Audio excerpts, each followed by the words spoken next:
Very good afternoon and welcome to Empire Capital Ballpark here in the West for a fun couple of days of baseball. My name is Paul Morgan, proud to bring you the Rays Showcase. Of course, the Rays Showcase is a brand new initiative here in the West, which brings a nice little affiliation with the Tampa Bay Rays organisation and what would traditionally be the under-16s and under-18 state teams. Of course, they can't tour this year due to coronavirus and all the restrictions, so some great opportunities for the kids to get some opportunities on a fairly big stage as well for them. And today we have the Stone Crabs versus the Hot Rods. Of course, the Bowling Green Hot Rods, familiar to a lot of Perth Heat fans as well. Many of the players who are affiliated with the Tampa Bay Rays make a pit stop down to Bowling Green before they come to the West. Beautiful day. It's 33 degrees currently. You see the lines are just getting marked at the moment. Final water on the infield as well. It is the Bowling Green Hot Rods, as you say, versus the Charlotte Stone Crabs, two affiliated teams that have lent their monikers and uniform colours, etc., to the teams. And there's a good shot there of the Stone Crabs. You can see the awesome hats there as well. The Cap America caps looking brilliant here at Empire Ballpark. Paul Morgan's my name. Look forward to bringing you the next 6 games as well. Of course, a nightcap after this one as well. There's 2 games again tomorrow, the 4 o'clock start local time, 7 o'clock as well, and then it all culminates on Friday night for the championship game, so to speak, between the 4 teams as well. Later we have. So how they've done it is we've got the A team, the single A, the double A, the triple A teams as well, all the affiliates from Tampa Bay Rays. So we'll run through all the teams and the lineups now. Firstly, for the Stone Crabs, who will be the home team in this one. Defensively, they'll look like this. Out in right field will be Daniel Papaccio, number 45. In centre field will be Sam Gooch, number 2. Tom Hebig is the left fielder, number 30. Ryan Bertoloni, the third baseman, number 8. Jack Angel off the shortstop, number 24.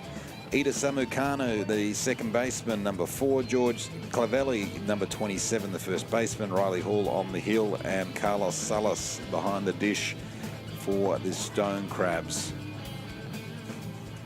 For the Hot Rods, they'll look like this. Leading off will be number 9, Dawson George, followed by Michael DeGasperis, the centre fielder, number 10.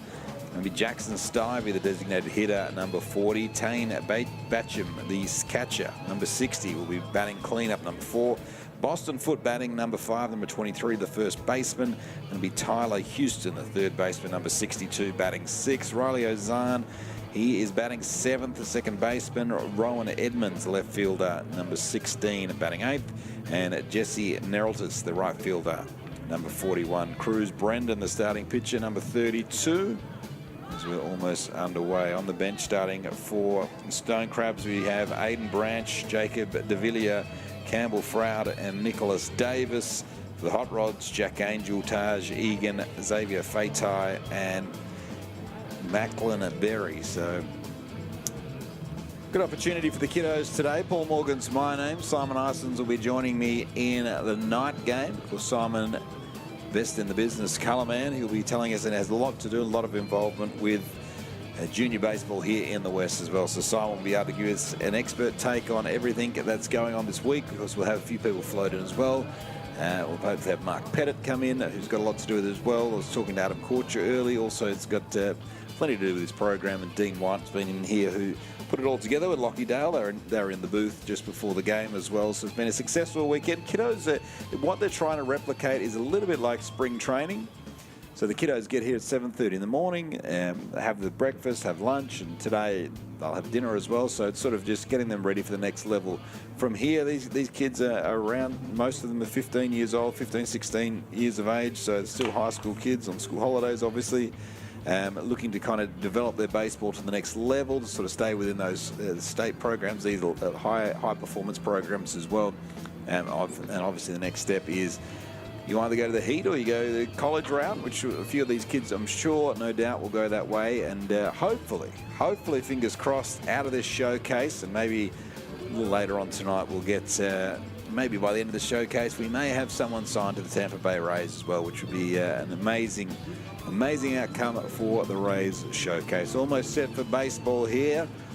The umpires are happy. The field looks pretty good at the moment. And as I mentioned, beautiful day here in the west as well. A little bit of breeze blowing in, but nothing really to get too worried about. There's the hot rods, the stone crabs, should I say, take the field. So the stone crabs are in that nice white kit with the traditional sort of Tampa Bay blues as well. Beautiful uniforms done by Mike Keeley over there at the Garment Exchange. They've done a terrific job. As you see there, Charlotte Stone Crabs on the front, the Diamond Fitness logo, the GJ44 as well, the Greg Jelks Foundation, which will get Jason Hewitt in on the broadcast at some point over the next 3 days. There it is, the Garment Exchange doing those uniforms. If you are looking for uniforms in Perth, or your baseball team's looking to upgrade your uniforms, go to thegarmentexchange.com.au. Have a good chat to Mike. He does the Heat uniforms as well, does a terrific job with all the uniforms. Can really update and elevate the look of all the junior baseball teams, not just in Perth, but right around the country and even right around the globe, wherever your team may be. Get in touch with the Garment Exchange. Riley Hall on the hill for the Stone Crabs. Dawson George leading things off, the shortstop. See, so all different configurations of the hat as well, but as mentioned, this is sort of replacing what traditionally would be the state 16s and the state 18s national championship game, which traditionally is over in Lismore in Queensland, but as mentioned earlier in the broadcast, COVID, which has wreaked havoc with sport and baseball and everything else in between this year, has meant that we've had to get a little creative. And hats off to Dean White and Lockie Dale and everyone else involved in this showcase as well, which has been immense and looking good. So you have Dawson George just giving Carlos Salas a high five as well to get things going. There's a lot of teammates as well, a lot of obviously games to cover, so during the broadcast we'll break down a bit more information about who these guys are, the teams they like, what influences them, and we look forward to it. So the first pitch of the day, it's Riley Hall on the mound, throwing it to Dawson George.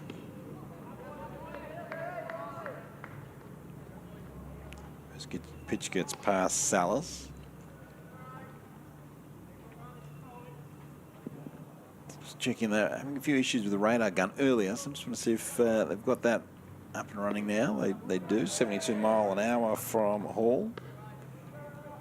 2-0 count on George. Game slated for 7. George watches that one outside. 3-0. So it's Calverley, Samukana, Angeloff, Bertoloni, which is first base across to third for the Stone Crabs.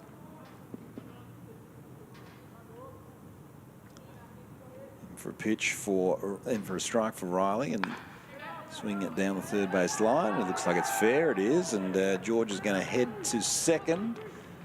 It's going right into the left field corner. He's going to head to third as well as Hebick does the fielding in left field, makes the throw, and a lead-off triple for Dawson George gets things going for the Hot Rods. So triple to get things going.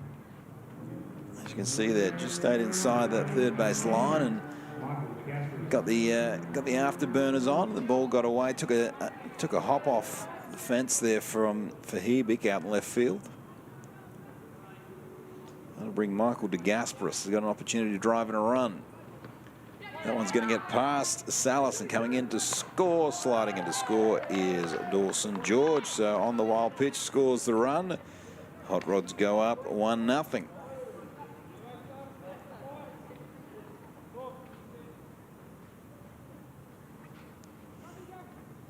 The wild pitch, as you see there on the replay, just up, just under the armpit, got away from Salas, and home to score, hustling down the line, Dawson George. So 1-0. Comeback pitch from Hall.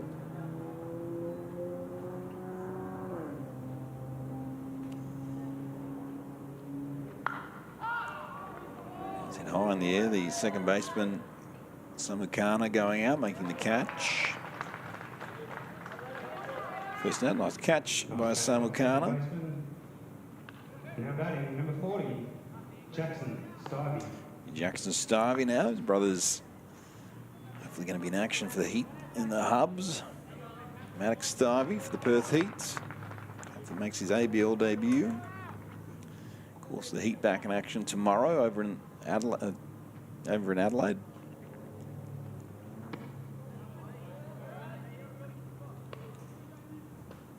See many tomorrow. Will be a great day here at the ballpark. Of course, we'll have some hub action as well as to talk about. We'll have all these exciting things going on here to talk about. It'll be a nice little weekend of baseball. Good weather coming our way as well. This is Jackson Starvey with the 2-0 count. Pitch is on its way. Just Starvey watches out for 73 mile an hour, missing. Starvey, Batcham and Boston Foot. Salas just out to a couple of words of encouragement to Riley Hall. 1-0. Hot Rods jumped out to an early lead, courtesy of that triple from Dawson George. Scored on the wild pitch.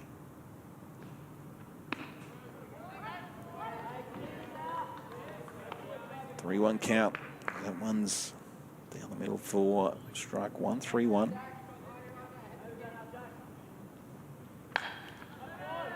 That one foul down on the third base side. So if you look at it again on that breakdown of Starvey's swing as well.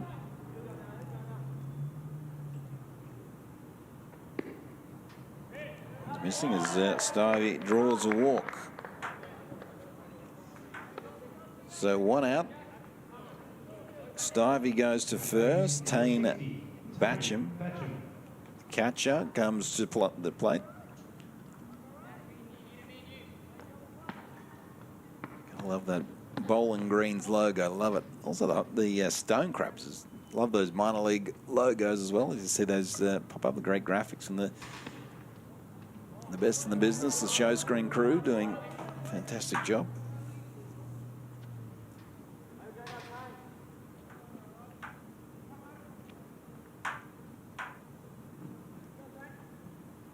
Runner goes. Throw from Salas is good. On the money. Got him. Great throw from Carlos Salas. Saw the runner go, and you watch it here on the replay, then got him. Throw absolutely on the money. Got Starvey. Caught him stealing. So, brilliant piece of defensive catching from Carlos Salas.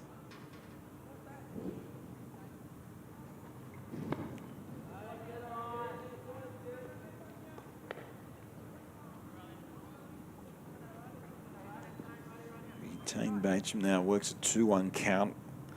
Riley Hall looking to get out of this one. Swing and miss on 71 mile an hour. Batcham. 2-2 count. 2 down. Top of the first just rolling here at Empire Ballpark. And 59 mile an hour roller just gets in there and freezes. Batcham just watches that one ring up for strike three. So a good bit of pitching there from Riley Hall through off to the home half of the first. It is the Hot Rods 1 leading the Stone Crabs 0. Have a look at going through our fielders for the Hot Rods. On the hill we have Brendan Cruz. Look at the Hot Rods now defensively. Jesse Neraltus out in right field. Michael DeGasperis, the centre fielder, number 10.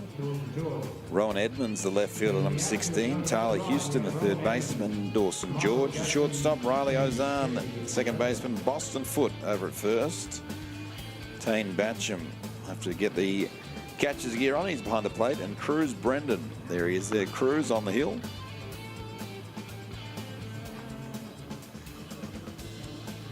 The Stone Crabs, Carlos Salas, it'll be Carlos Salas, Sam Gooch, and Jai Hewitt to get things going.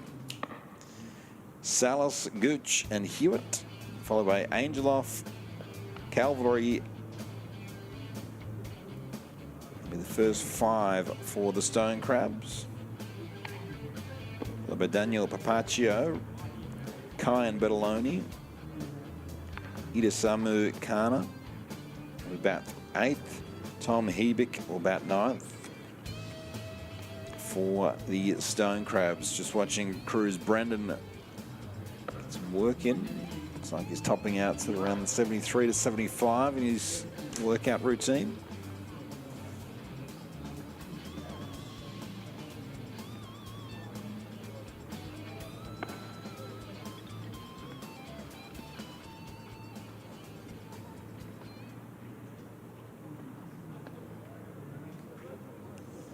Set to go, Carl Salas in the box for the Stone Crabs, and Cruz Brendan on the hill. Bottom of the first here in game 1 of a doubleheader.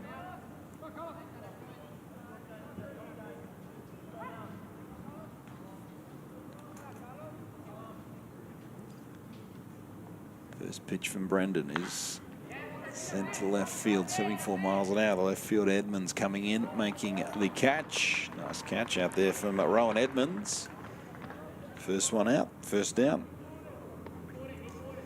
So Rowan Edmonds, the left fielder. You watch this again. Salas, nice bit of hitting though.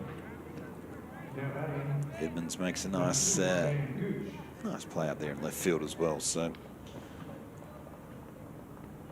tonight it's the Montgomery Biscuits playing tonight. So looking forward to seeing them play as well. And the Durham Bulls.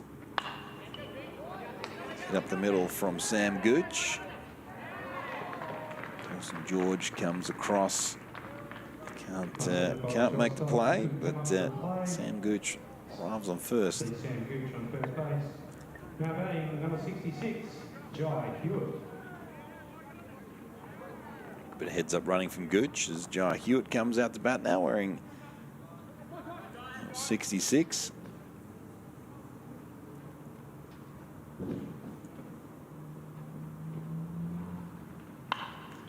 Hewitt bangs one up the middle. They're going to play for 2 here. He stands on the bag at second as Dawson George throws across to Boston Foot to get the double play and to end the inning. Through 1 complete here at Empire Ballpark. It is the Stone Crabs leading it is the Hot Rods leading the Stone Crabs 1-0. Quick timeout for me. Back for more shortly.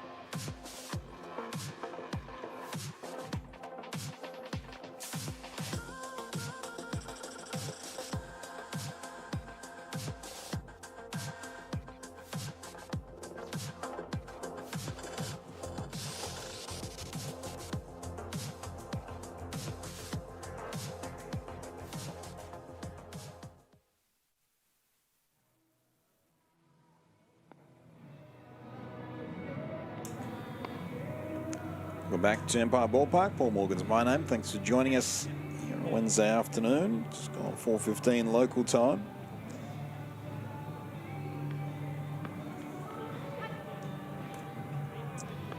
Jai Hewitt grounded his double play to end the last innings. The Stone Crabs with a 1-0 advantage. Mentioned 7-inning game as Riley Hall continues to go about his work. A little bit more about Riley Hall, part of the Darling Range Sports Club. Plays for the Gosnell Hawks. Played his T-ball, Yangebup Knights. Tim Kennelly's his favourite Heat player. Michael Brantley is his favourite MLB player, and he's so because of that, he's an Astros fan.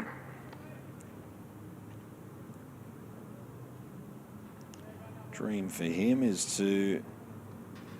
Baseball aspiration is in the box is Boston Foot. Aspiration for Riley Hall is to get a college scholarship.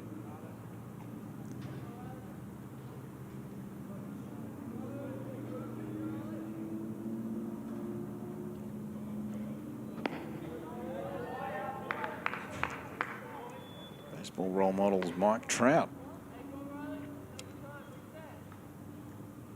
That's not a baseball. Loves to play a little basketball as well, Riley Hall, as he throws again 2 foot.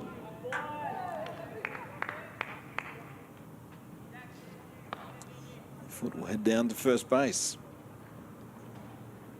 Now batting number 62, Tyler Houston.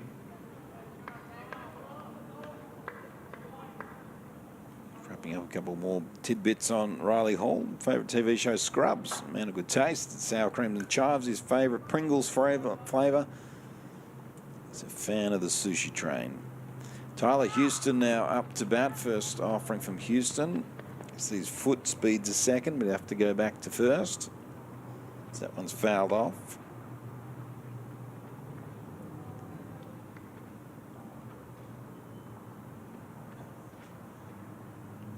So Tyler Houston, also part of the Darling Range Sports Club. Part of the Swan Districts. It's a piece of that one as well. There you go, Maddox Divey is his favourite Heat player. So as mentioned, Maddox over with the team. He's a Red Sox fan as well. There's Tyler Houston.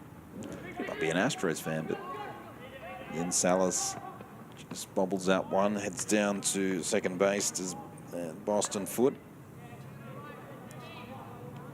I would have thought maybe Tyler Houston might have made life easier. Just get your own jersey with your surname printed across the front if you're a Houston Astros fan. Nonetheless, the pitch comes in, 1-2 count. Goes behind Houston. Going to third base is Boston Foot.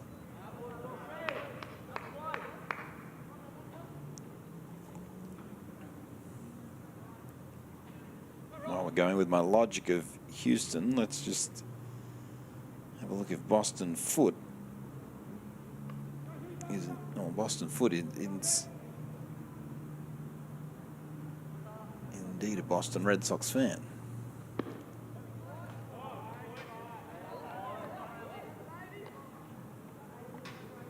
Two, 3-2 count. Counts full now for Tyler Houston. Pitcher is Riley Hall. Full count. Runner on third. The pitch is missing low, and taking a walk is Tyler Houston. Runners on the corners now for the Hot Rods. Now batting number 33, Riley Ozane. Hot Rods lead at 1-0. Riley Ozane up for the first time today, the second baseman, number 33.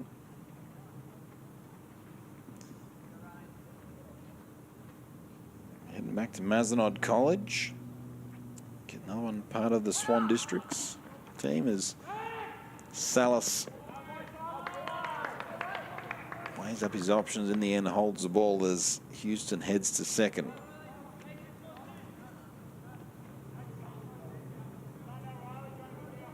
So Foot's on third. There's Houston on your picture there in the left-hand corner at second. The pitch banged to your second baseman, Samu Kana. Throws across to first, but the run will come across the plate and score. That'll be Boston Foot.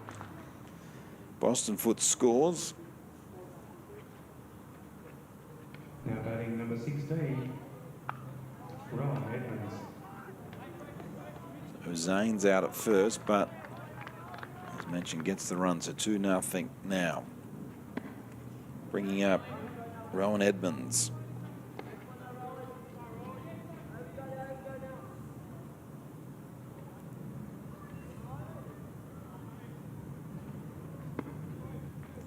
Boston Foot came home to score. Now Tyler Houston on third. This is Edmonds. Edmonds watches a 71-mile-an-hour miss outside.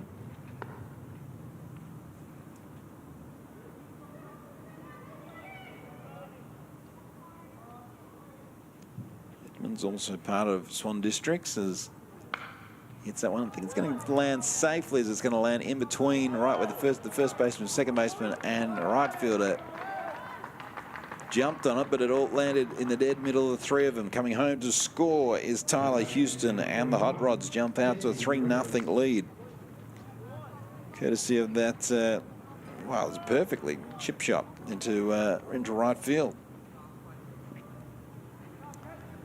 So Edmonds gets the RBI single, bringing Jesse Nereltis up now for the Hot Rods.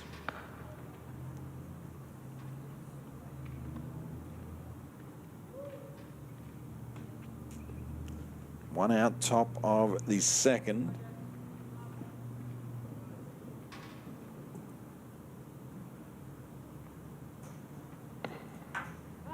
Salas throws to first as Edmonds gets himself a nice jump.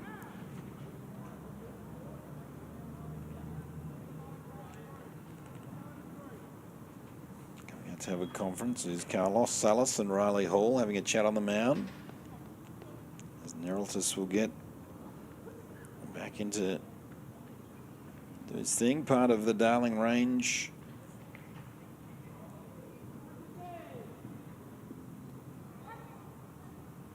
Darling Range Sports College as well, the Rockingham Rams. That one gets by Salas. Heading to second is Edmonds.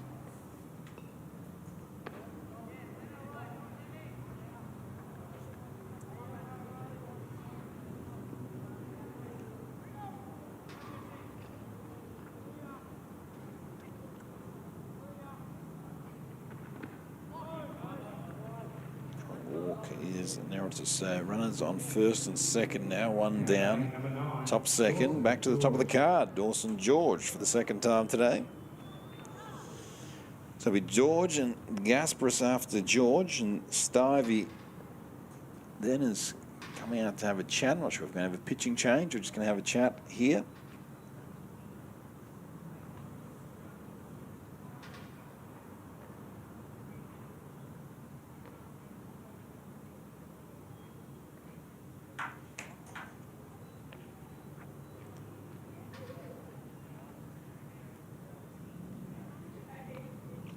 As mentioned, you get the four teams. So this is the Charlotte Stone Crabs versus the Bowling Green Hot Rods, who are the Stone Crabs, the A, both are in the advanced day of the Crabs, and then Bowling Green and A. As mentioned, a lot of the guys that come over from the Tampa Bay organisation to the Heat are sort of generally the Hot Rods are where they are.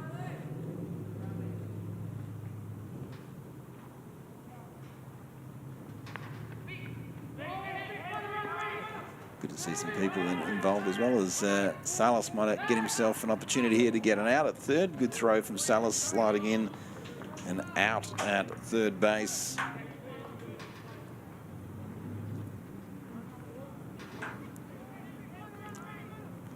The old yes, I'm going, no, I'm not going, and getting caught out. It was Rowan Edmonds, and Edmonds goes down. And hello from a few people, just having a look at the YouTube chat as well. Michael O'Brien from Helsinki. We've got clever name from Vegas. My name's Paul Morgan. Good to have your company.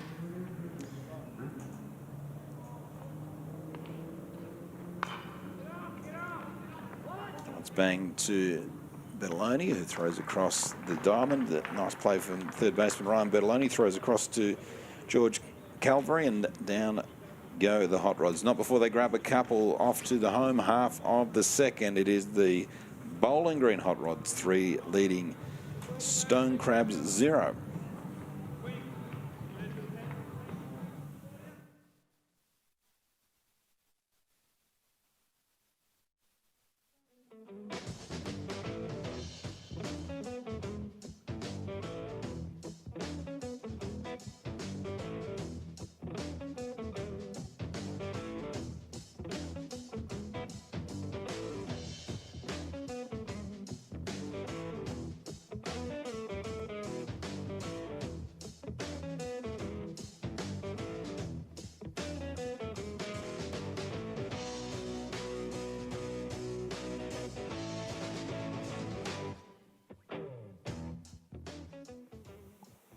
Welcome back to Empire Ballpark here in the West.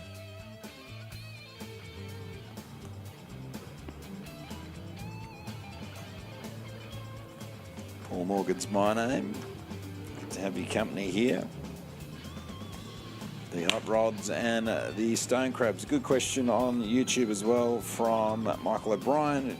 So the Charlotte Stone Crabs are, in fact, no longer an affiliate of the Tampa Bay Rays. So they ended their affiliation this year, but nonetheless, we're still paying a homage to the Charlotte Stone Crabs as well. A lot of people out there in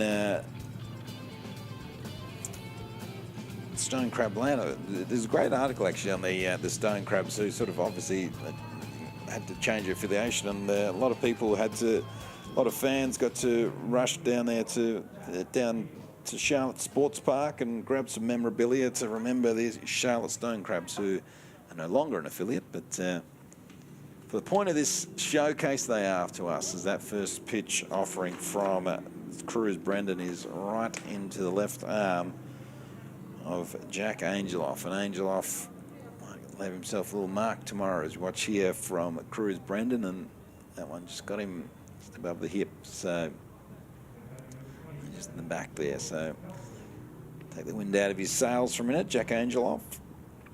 A couple of other questions here. So around about 15 years old, under 15s is sort of where this age group is. So typically these guys would have been playing in the under 16s national tournament, which typically takes place at this time of year, where representatives from every state in Australia go and do the national tournament. But because of the border closures, this is a WA only event, which has been brought out, and it's actually a really great concept. There's a stolen base there from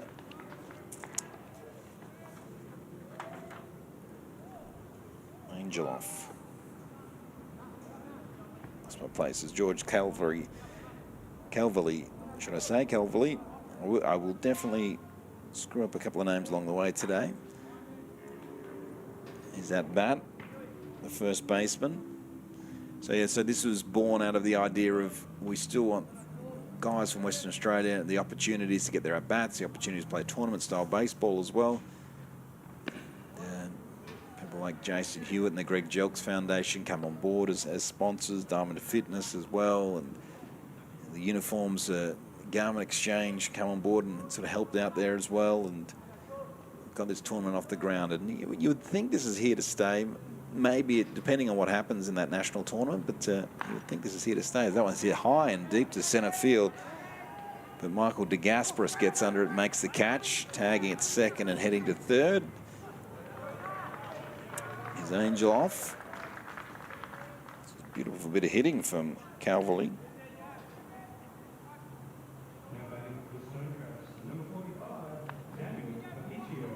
Daniel Papiccio up now, the right fielder.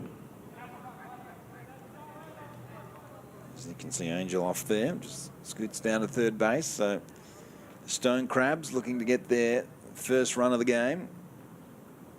Papiccio watches that one in, 75 mile an hour from Cruz Brendan. Josh asked where's the game being played. So this is at Empire Ballpark in Perth, Western Australia. Local time here of 4:30 in the afternoon. Wednesday afternoon baseball. 0-2 count. The pitch head high from Brendan, Cruz Brendan. So it's Papiccio, the right fielder at bat. Pitch is on its way. Big swing and a miss, and down on strikes goes Papiccio. Last bit of pitching from Brendan, Cruz Brendan. Kyan Bertolini, the centre fielder, next up for the Stone Crabs. This is game one of a double-header.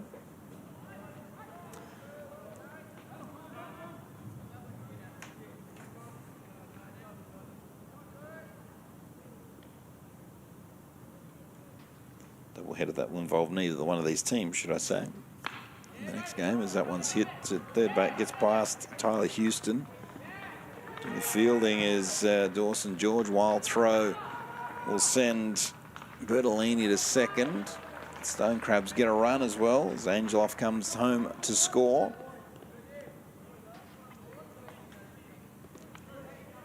See, they just got past Tyler Houston and Dawson George, shorts off the throw, not on the money.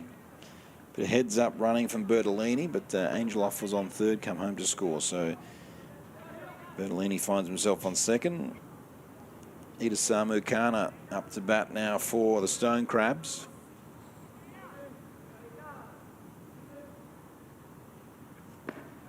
She's saying, what city in Western Australia? This is in Perth, Western Australia on the west coast.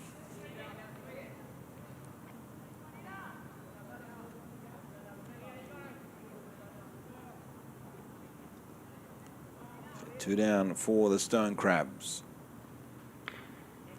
Trail by 2. On the swing of the bat, ties it all up.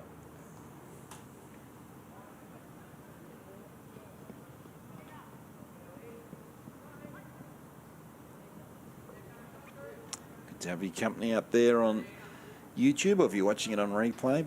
Great effort by these kiddos who have been at it all week, as that one's fouled off. Assuming they're not getting a souvenir at this level, but you never know. So hopefully we'll find baseball, ABL, Australian Baseball League baseball, back here on the 23rd, the weekend of the 23rd, 22nd, 23rd. Let's see a bit more baseball action here to come. Of course, we've still got a fair few games to go as that one gets past Tane Batcham, going down to third base. There's Bertolini.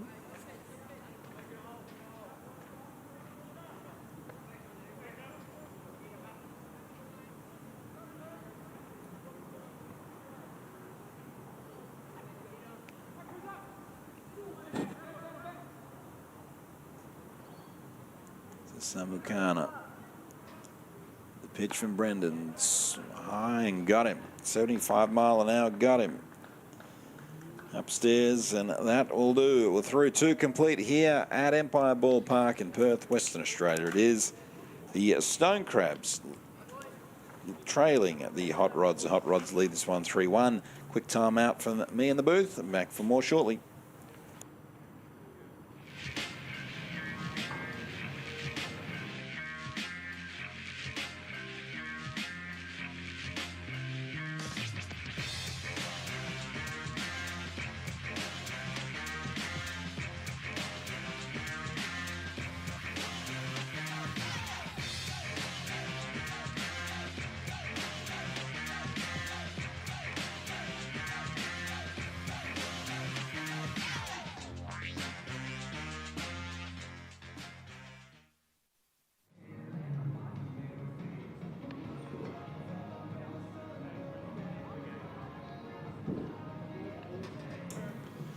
We're back to Empire Ballpark here in Perth, Western Australia, for this Tampa Bay Rays showcase between today the Stone Crabs and the Hot Rods.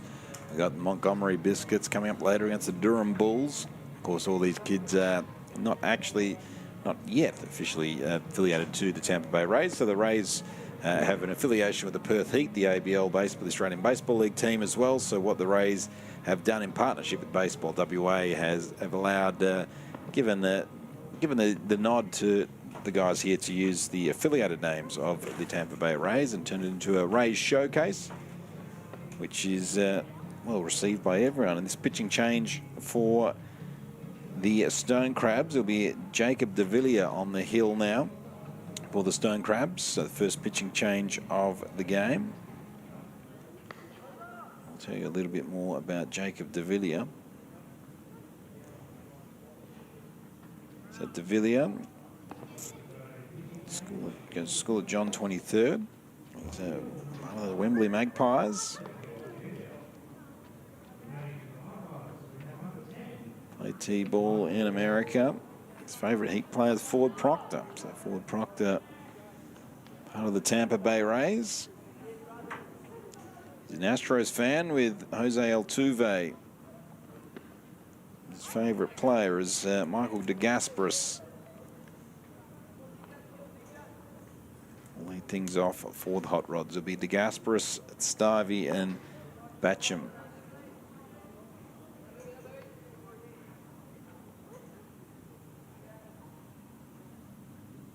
Favourite food is food's pizza, and he's a fan of The Office as his favourite TV series. Pretty good, I think good pick in there. So next aspiration for Jacob is Division 1 college scholarship. Now, Mitchell James asks, who are these kids? These kids are not, well, this, in fact, Jacob originally is from the USA, but no, they're all the kids from Perth, Western Australia, so they're part of what would normally be the Western Australian under 16, or sorry, would normally be the under 16s and under 18 state team from Western Australia who would go across to the national championship. But as mentioned on the broadcast, that's not happening this year because of quarantine and border restrictions within Australia. So all these kids are from Perth, Western Australia, and they playing in the Showcase event, which is supported by the Tampa Bay Rays as well, which the Rays have lent their minor league teams names and colours and whatnot. So it's just an opportunity for the guys to play in Perth here at a tournament style against the remainder, against other kids their age as well. This is Jackson Stivey in for the Hot Rods. Big swing from Stivey. Kids are about 15 years, which they're all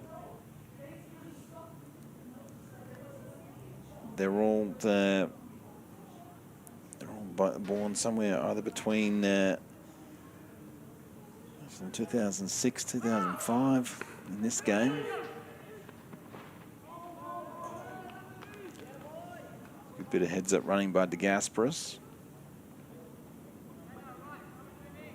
It's down to second. So look at everyone's date of birth, 2006 and some in 2007. 2006, most of them 2005, 2006. So big swing and a miss from Stivey, goes down on strikes.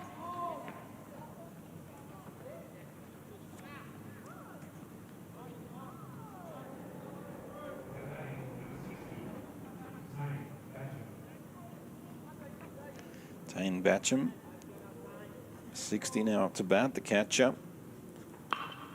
Big swing, heads that one out to right field as Papiccio takes the catch in right. Holding where he is DeGasperis. DeGasperis' throw came back to Jacob De Villiers, got away from him, and heads up running from DeGasperis makes his way down to third.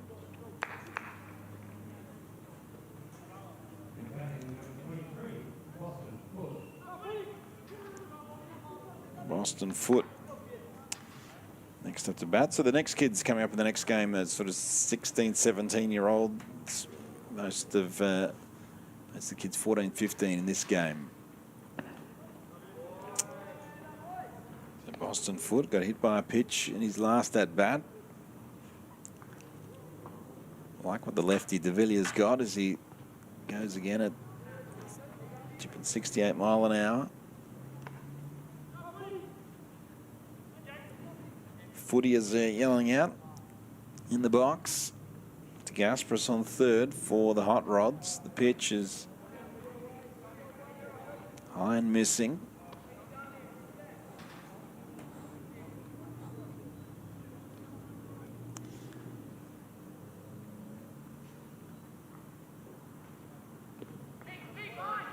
Gets past Salas, and the throw decides not to throw home. They're coming home to score is DeGasperis. So DeGasperis scores. The Hot Rods tack on another run.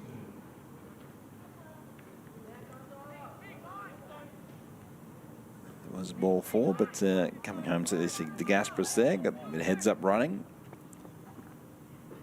And down to first goes Boston Foot. Coming in now, Tyler Houston.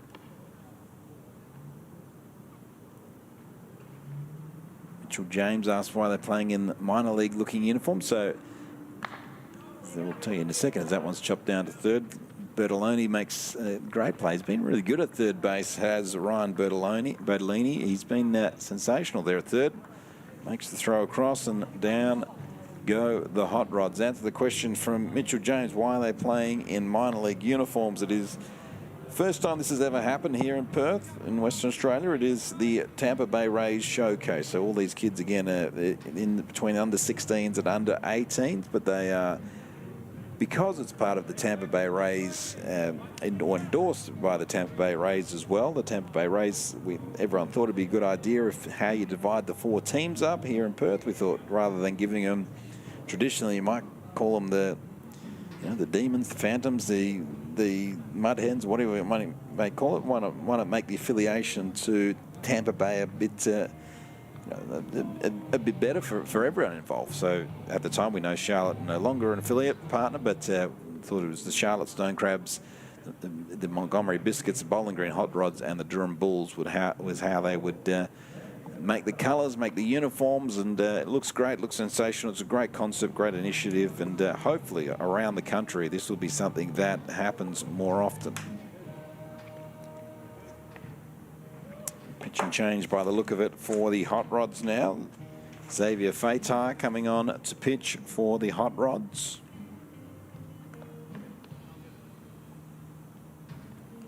Tell you a little bit more about Xavier Fatai. Part of the Darling Range Sports College, which is also Andy Kyle, the coach of the Perth, the manager of the Perth Heat, is involved with Darling Range. Also Ken McGee. Do a great job down there. Part of the Wanneroo Giants is Xavier Fatai. His favourite MLB player is Liam Hendricks, and supports the LA Dodgers. So Liam Hendricks, of course, started his career at the Wanneroo Giants, same as Xavier Fatai. Of course, just signed a deal, as if you missed it, with the Chicago White Sox yesterday, worth in Australian dollars $70 million over 3 years. Liam Hendricks, who started right here in Perth at the Wanneroo Giants baseball team. But so Xavier Fatai hopes to go and stay a similar path to Liam Hendricks. His aspirations are to play in the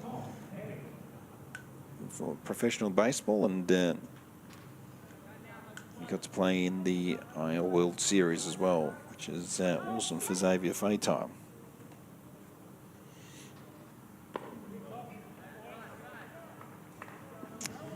This will be Tom Hebick leading things off, the left field, and then back to the top of the card with Carlos Salas and Sam Gooch.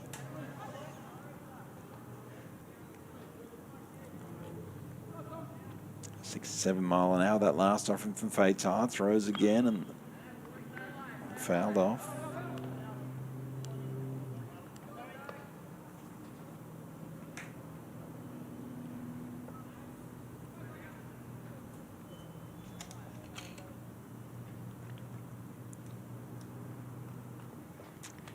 Pitch from Fatai over the head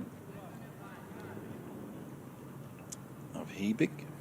So the reason that also the showcase game is, otherwise, like so many other things that COVID took away, would have just taken away the opportunity for these guys to play tournament-style baseball. Comeback pitch from Fatai got Hebick swinging. So back to the top of the card for the Stone Crabs will be Carlos Salas and Sam Gooch.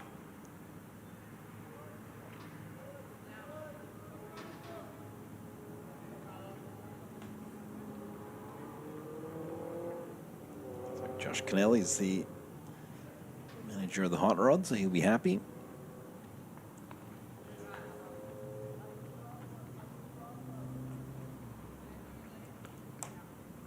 So Carlos Salas.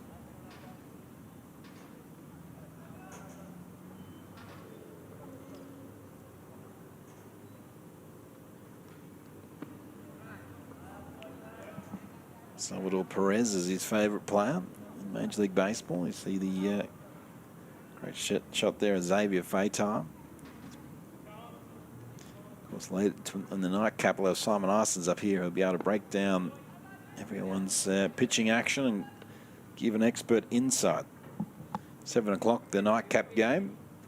which is coming up, just gone 4:45 here locally. 7-inning game, this one.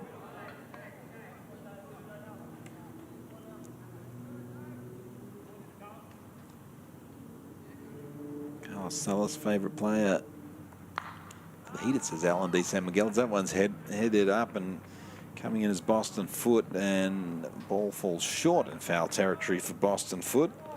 So we'll do it all again. So, yeah, his favourite player, Carlos Salas, heat player, is Alan D. San Miguel of all time, of course, but Alan D. San Miguel now over with the Melbourne Aces as the manager. A long-time servant behind the dish for the Heat.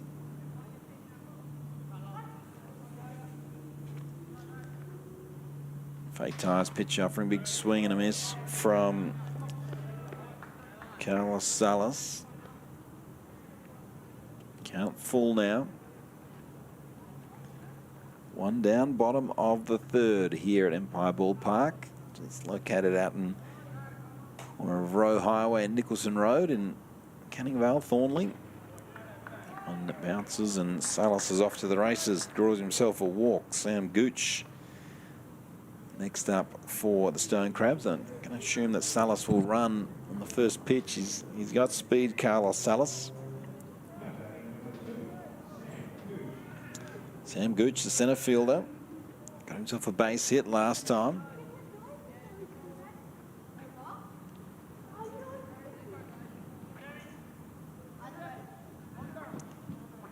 Sam Gooch, also part of the Wanneroo Giants. Juan Soto is his favourite player in the big leagues and the Nationals fan.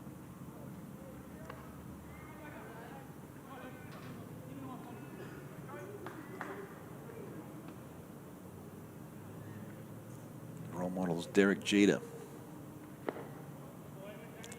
Probably why he's wearing number 2, you would assume, but Robbie Glendenning's his favourite player for the Heat.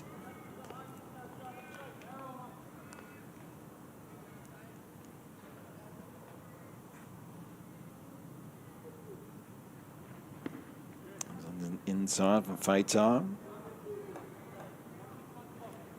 So as you see on the hat, they've got WA, the West Australia, on the hat as well. So a little nod to what they're doing. The Rays Showcase Perth, as you see, the Diamond Fitness logo on the right-hand side of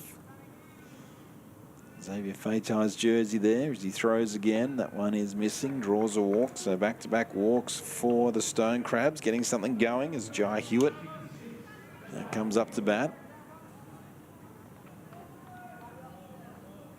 Hewitt, the captain of the Stone Crabs. Mitchell asks how many games they're playing. So they're 6 games in total. 2 games today, 2 games tomorrow, 2 games on Friday. So each team will play 3 games.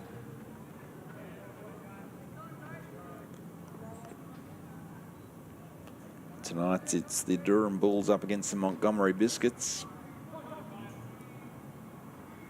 This is Fay Time. On to Jai Hewitt. Hewitt, big swing. It's a ball foul down the third base line. It's grown a bit since I remember him. Last time I broadcast him was the Eastern Phantoms a few years back.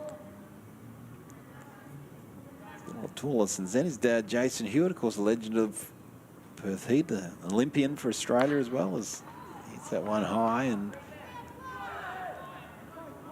infield fly. He'll make the catch, and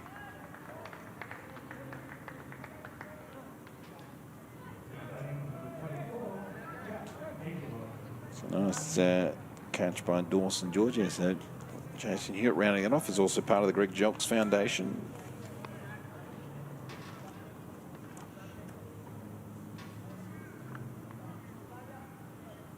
Two down now. Runners on first and second for Jack Angeloff. Got hit by a pitch when his first pitch. I know he almost got hit by a pitch again, but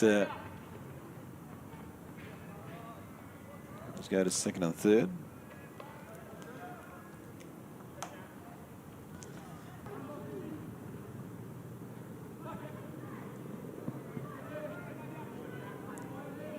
So Angel off. He's got runners now at second, third. Fatai bounces that one in to Tayan Bacham.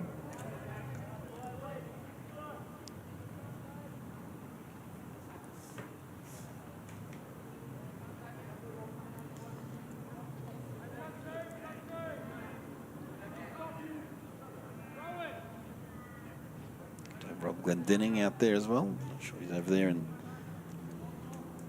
Adelaide enjoying the shows. That one's hit out to left field. One run will score, second run will score, and all of a sudden the Stone Crabs score a pair, and Angeloff is thinking about going to third. He's going to camp on second. So great job from Jack Angeloff. Scores a pair as Gooch and Salas come home to score. Beautiful knock to left field. All of a sudden, the Stone Crabs getting something going.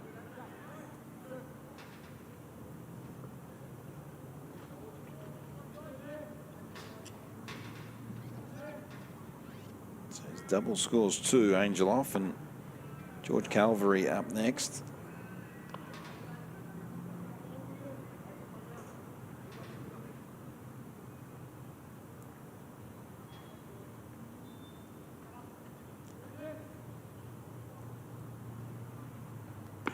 Plays for the Morley Eagles.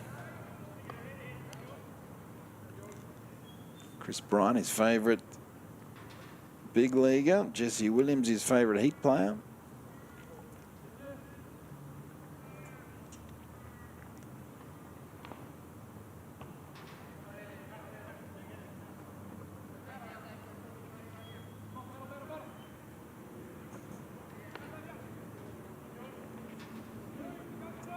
Chris Bryant could be on the move as well from the Cubs.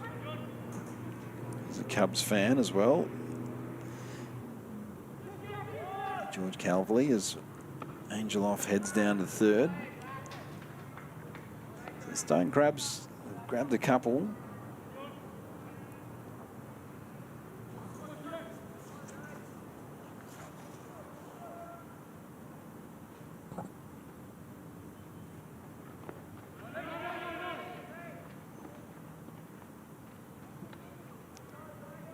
By one run, but if that pitch gets past Bacham, it's all tied up. So they've got the tying run at third, which is Jack Angeloff. This is George Calvary at the first baseman at bat number 27, facing Xavier Fatai. The pitch from Fatai is in and going to get past Bacham in the end, and we've got a tied ball game. Angeloff comes home to score. The ball game is tied for all.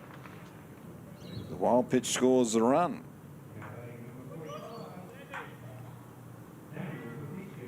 Daniel Papicchio come up now as George drew the walk, and Papicchio up now, a tied ball game.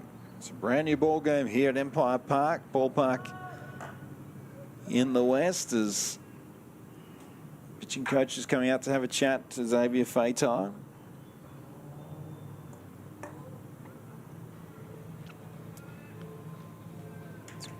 Mention for more baseball, we got the 7 o'clock game tonight. Of course, the Heat back in action tomorrow as well. So baseball on baseball on baseball tomorrow. The Perth Heat take on tomorrow in the Adelaide Hub. They've got the Adelaide Giants tomorrow at 4:50 p.m. So at the same time as the first game, we'll have the Heat going up against the Adelaide Giants as well. Tomorrow's 4 o'clock game. We'll be able to tell you everything that's happening in the Perth Heat game as well. As Daniel Papicchio set to go against Fatai. The pitch from Fatai, 64 miles an hour. So over in Adelaide, the Heat have got 2 games then on. So Friday will be super. You can watch the 10 a.m. game as the Heat take on the Brisbane Bandits, and you can watch the 4 o'clock game here and the 7 o'clock game here. And if that's not enough, Saturday morning, 10 a.m., the Heat take on the Brisbane Bandits as well. Then they take on the Adelaide Giants at 4:50 local time. And to round out the hub on Monday, the Heat have got a double header against Brisbane and Adelaide, 8 o'clock local time, lunchtime Monday, then Tuesday 8 a.m. against the Bandits, and 8 a.m. again on Wednesday the 20th, and hopefully they're back here for the weekend.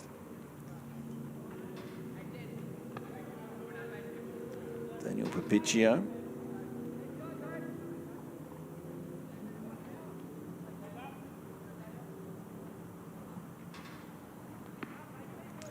Got himself a walk, Papiccio.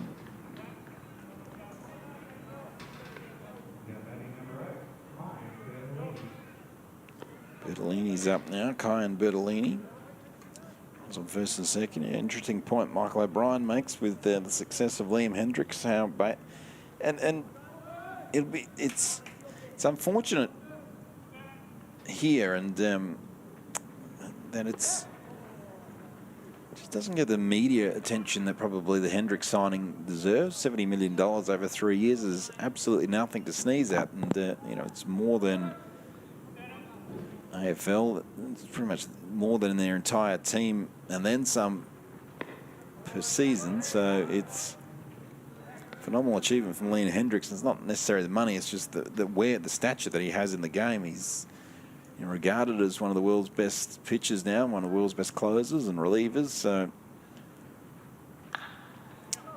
bang down to the third base, coming across, making the throw in time is Houston as Bertolini goes down, and that will end the Stone Crabs. Not before they tie the ball game at 4 apiece here in Perth, as we'll take a quick break and be back for the fourth inning right after this.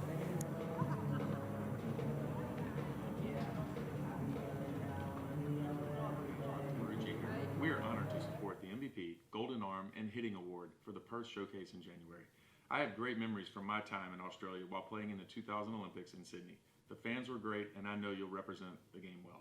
We look forward to watching your games on live stream. So play the game with heart, leave it all on the field, and always remember to honor the game.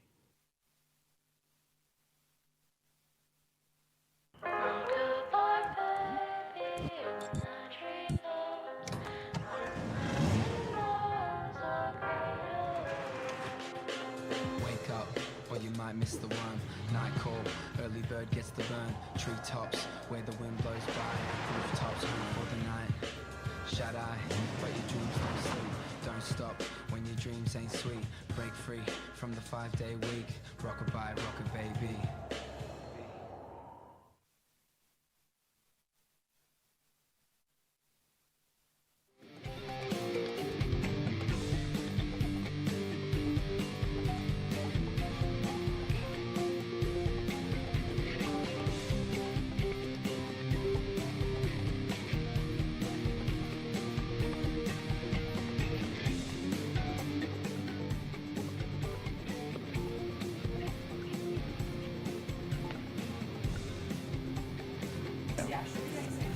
Welcome back to Empire Ballpark. Tied ball game here. As you see on the scoreboard just before, there was three runs in the bottom of the third, should I say, for the Stone Crabs to tie it up. So you got the left-hander on the mound. It's Jacob de Villiers for the Stone Crabs. Got a spring in their step now, does the Stone Crabs.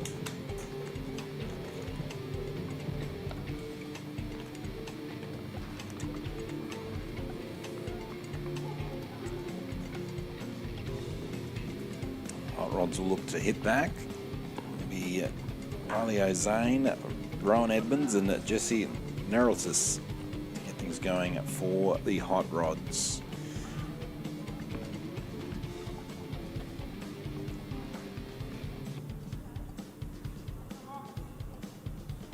Sensational to see this Rays showcase as well. Partnership of the Tampa Bay Rays and Baseball WA over here in Perth, and Diamond Fitness and Garmin Exchange and a few other sponsors, and Greg Jelks Foundation as well, all getting involved. And it's a sensational show so far. Riley O'Zane in the batter's box. Your pitcher is Jacob de Villiers. The first offering is in for a strike, 66 miles an hour.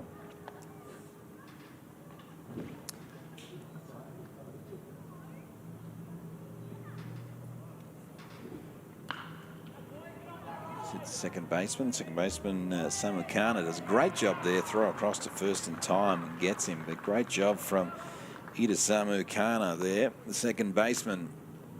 That just gets there. Nice little glove work. Throw across. No problems in the world with that one.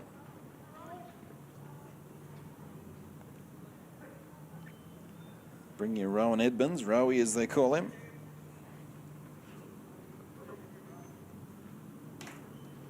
Comes off an RBI today. Did Rowie.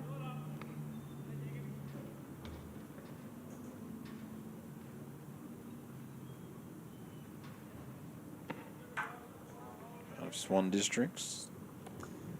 Goes to LaSalle, another Jesse Williams fan. Another Red Sox fan as well. Mookie Betts, his man. This no longer plies his trade with the Red Sox. Avengers Endgame, his favourite movie. Cobra Kai, his favourite TV show.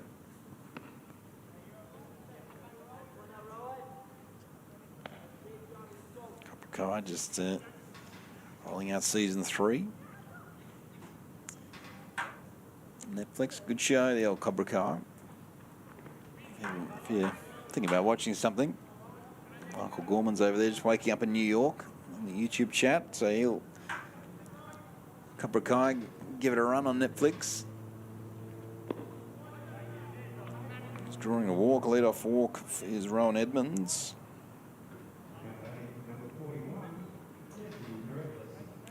Jesse Neraltis now up for the Perth Hot Rods, Perth Bowling Green Hot Rods.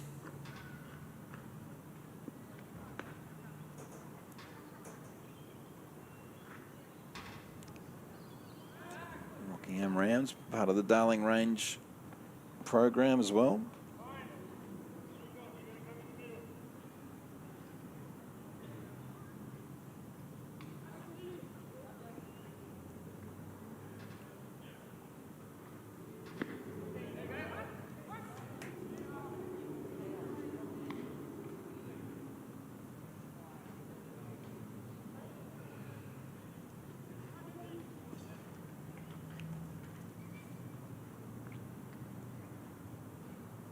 Earlier pitches, that one swinging and miss, 65 miles an hour up.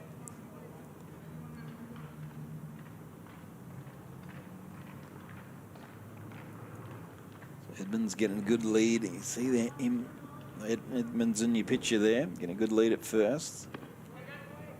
Things back going, shuffles back. I saw on the Baseball WA social media, as down on strikes goes Narratus. Dawson George, yeah. So on the social media, if you haven't followed, go on Instagram, follow Baseball WA, or on Facebook, Baseball WA. Lots of videos of what the kids have been up to in the last few days, and base running was certainly one of the drills they were going after again and again and again.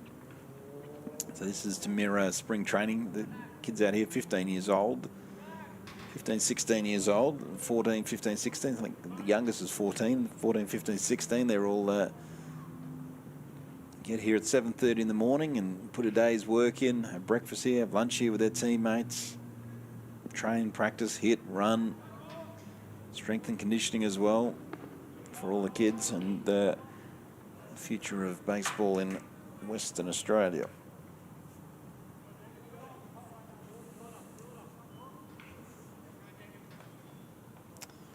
Dawson George got himself started the game with a triple. Dawson George hit one into the left field corner and scored on a wild pitch the next pitch.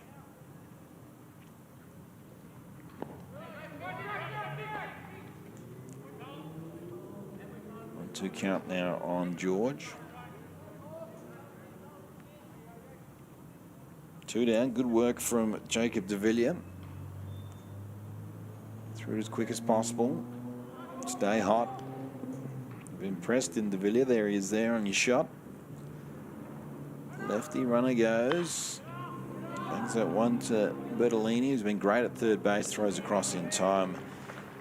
Bing, bang, boom. Down go the hot rods. The Stone Crabs will get the bats back in hand as it's tied ball game here at Empire Ballpark.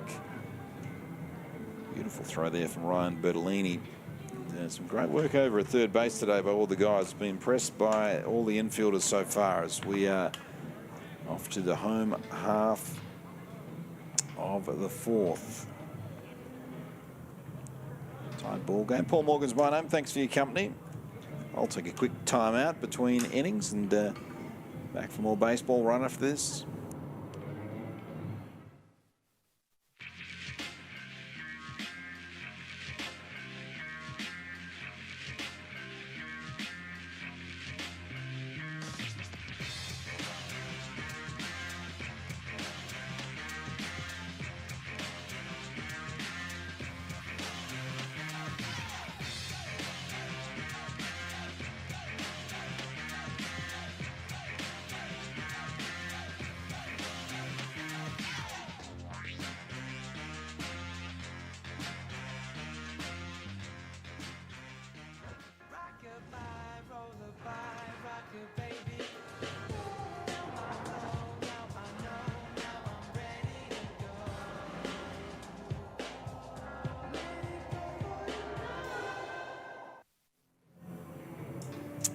Back to Empire Ballpark in Perth. A couple of I've seen Diamond Fitness, the gym in the ad there. That's of course the PPC jackpot. That one there, if you're at a Perth Heat game, if one of the players hits it through the hole there and the $10,000, the player gets $5,000, and the person in the PPC seats gets or people in the PPC seats get $5,000 as well. So there's one in left centre and one in right centre as well. So hopefully when we have some ABL action back here next the weekend of the 22nd, 23rd, I'll see someone hit one through the PPC jackpot sign. Which is awesome to see. Anyway, back to the baseballs. This is Macklin Berry on the hill. Macklin Berry, should I say, for Bowling Green Hot Rods. First time we've seen him wearing number 42. Tell you a little bit more about Macklin. Macklin Berry, also part of Darling Rangers. Plays baseball for Gosnells.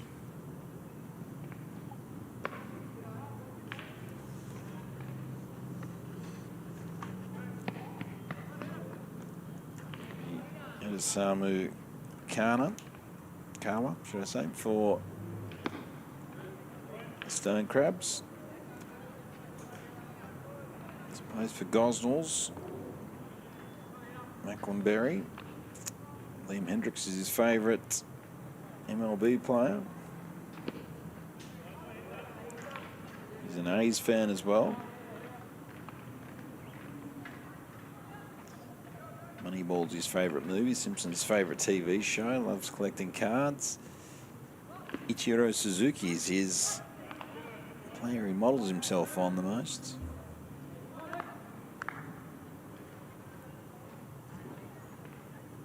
So Samukawa watches that one come in from Berry. 3-1 count now, 73 miles an hour from Berry.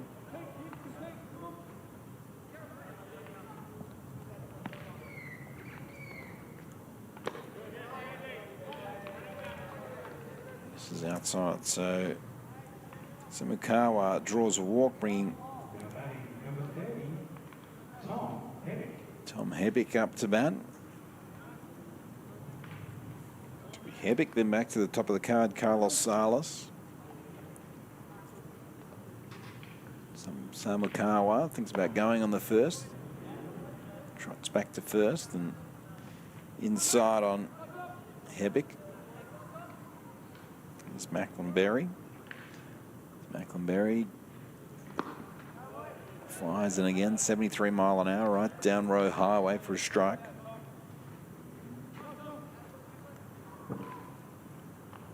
One count. Berry again throws and swing and a miss. Samukawa trots back to first once more. Hebbick goes behind in the count, 1-2.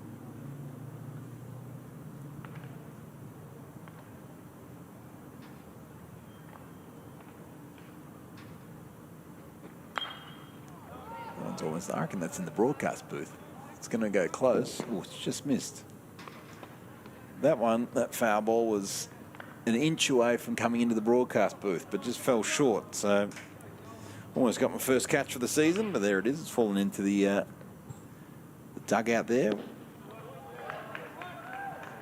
Swing and miss, and down on strikes goes Hebick. Back to Carlos Salas. We've only ever had one. The broadcast booth here sits above. It's on the third base side. It sort of sits above the what now is the visiting team dugout, but or just above on the concourse on the visiting team dugout. And we only ever had one ball come in as that one gets away from Bacham, and down to second base goes Samukawa.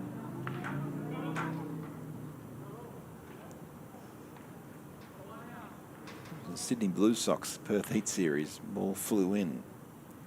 Nearly took Ken McGee's head off, who was broadcasting with me that night.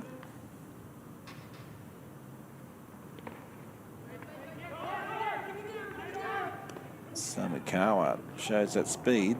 Thought he was safe, but umpires rung him up anyway, so coach is not happy about it. And I think he, from the eye test, it looks like he's got a fairly good argument. I don't know if we're going to have another look at it. We will hear. He got away. The throw to third was... Oh, no. I'll back me up there. Good job.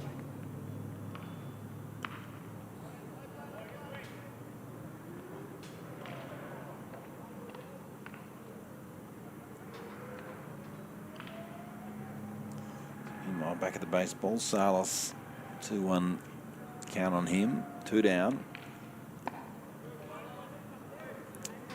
He's missing 2-2 now. 2 out.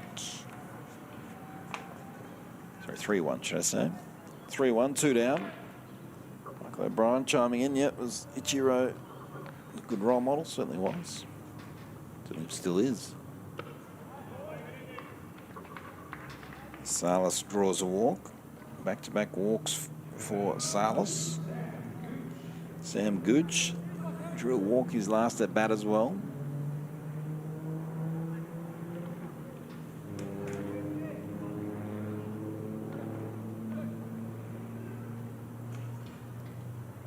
Mentioned earlier, Gooch.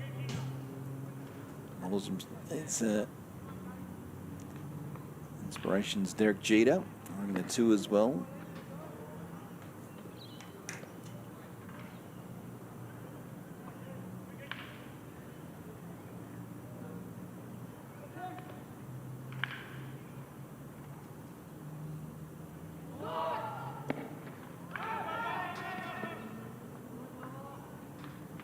Goes and down to second base.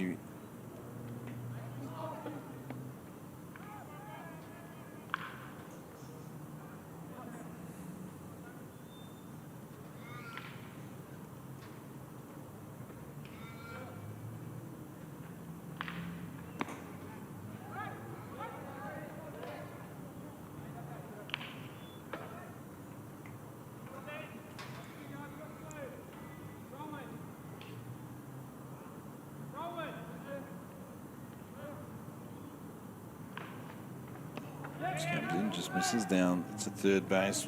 Carlos Salas will go. Salas to third.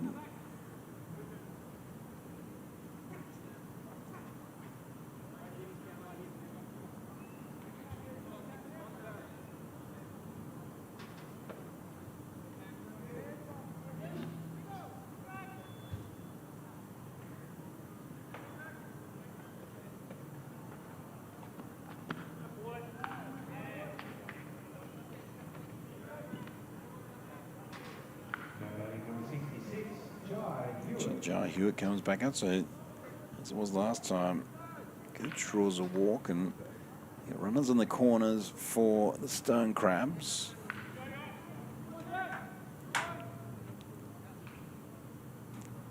Jai Hewitt, the captain, the big captain's knock here. That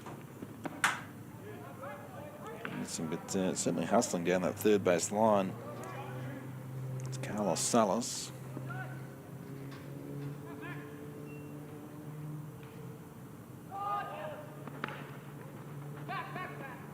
So Sam Gooch scurries down to second. Macklin Berry, the pitcher, just hoping to get out of this. Jai Hewitt now, if he can get one through the infield, will score a couple. 1-1 count on Hewitt. Stares at Berry, the pitch. Hewitt leaves it alone. It was low and missing.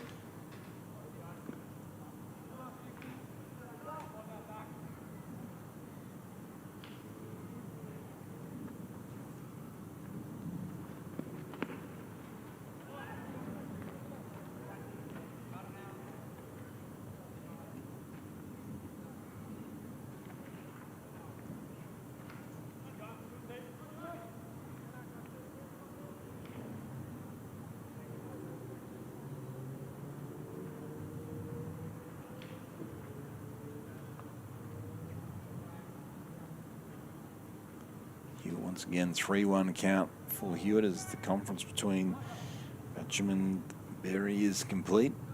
Berry stares down at Hewitt, throws again. Big swing from Jai Hewitt, sends it foul to the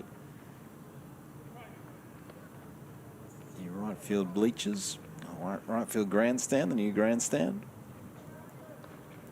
Running back to second base is Sam Gooch. So it's Carlos Salas on third, Sam Gooch on second. Jai Hewitt, 3-2 count, 2 down. Tied ball game. The pitch and missing and loaded bases. So Salas, Gooch and Hewitt have all walked. It's loaded the bags.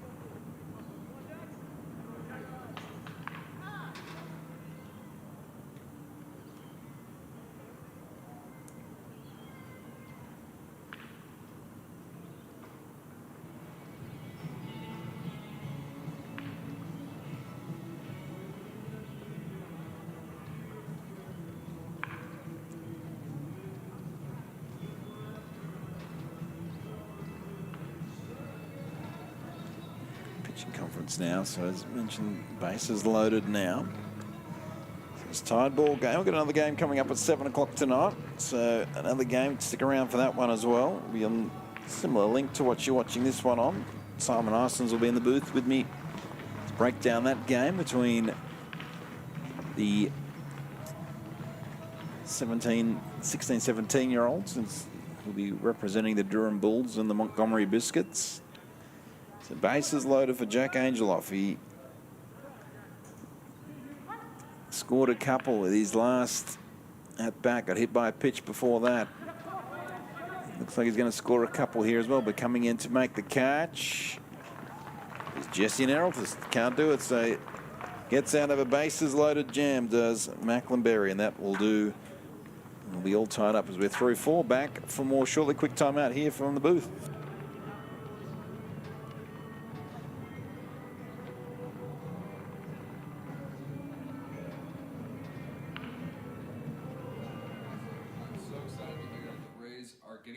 Your showcase in Perth. I absolutely loved my time with the Happy Heaters and know that it was huge in the development of my game. So speaking from experience, I know you're in very good hands. I just want to say, always play hard, never give up, and I can't wait for some Perth players to join the Rays very soon. Happy holidays.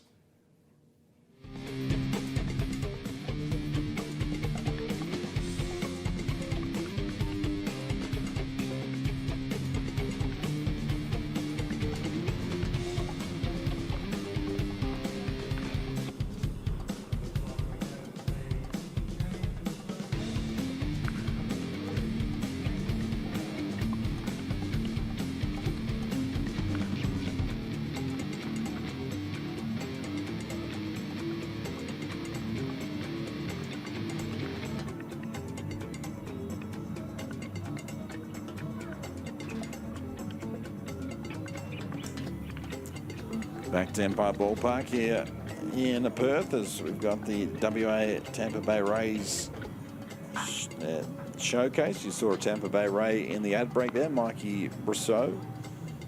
Was played for the Perth Heat a couple of years ago. He had a pretty handy home run earlier in the year to knock out the New York Yankees. Got that big knock against Aroldis Chapman.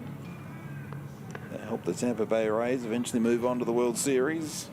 Played here a couple of years ago for the Perth Heat, as mentioned, at the same time as Jake Fraley, who eventually got traded and played for the Seattle Mariners. But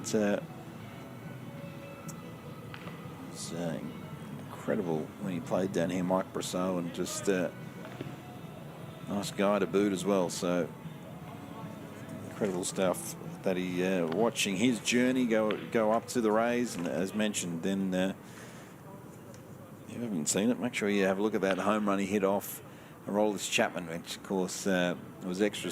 It was extra sweet based on what happened with Brosseau and Aroldis throughout the year, but he's got that one up by the ear hole by Aroldis as well. As pitching changes happened, Campbell Froud is on the mound now for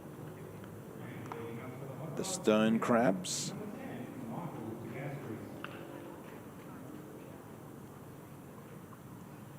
Campbell plays for the Melville Braves. T-ball at Rockingham. He'll be pitching to Michael DeGasperis. Jackson Stivey after that. Anthony Rizzo is his favourite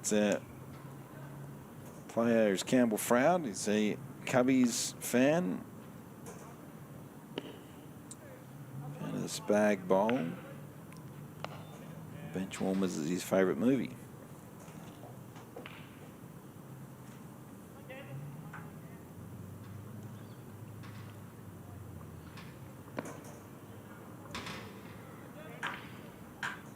So 7 in a game, this one.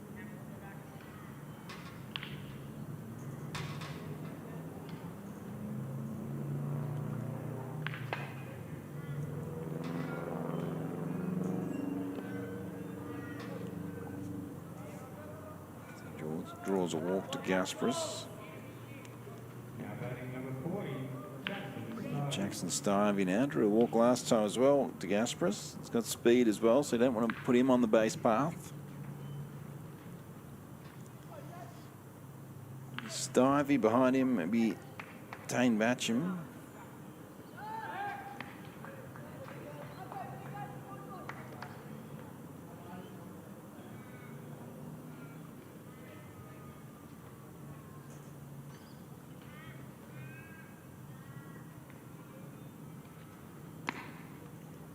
Missing from Froud.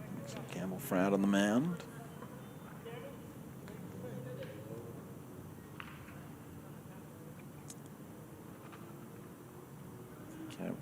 Campbell models himself on Bryce Harper for his swing. There he goes. And that one's beautifully gloved again by Bertolini at third. Throws across in time, gets the out. But he's been really impressive there at third base as Ryan Bertolini.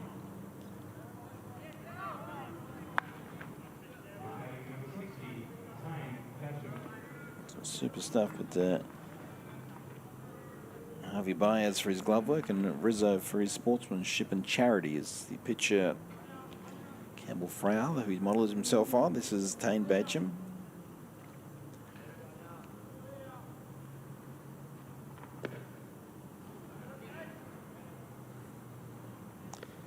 Tie ball game, top of the fifth, 7-inning game. Nightcap coming up as well. See some of the families pour into the game. A lot of them sitting behind the screen in the shade sails.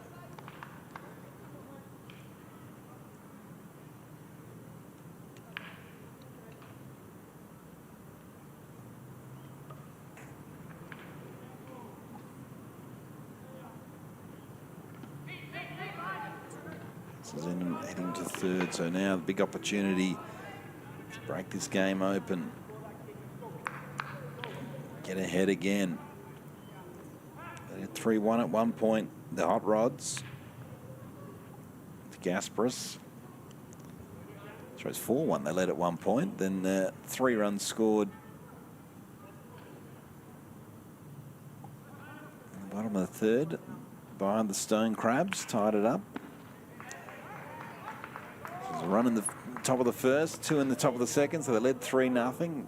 Stone Crabs come back with a run in the bottom of the second, and they scored another one top of the third to go 4-1 up, and then it was that 3 spot at the bottom of the third from the Stone Crabs.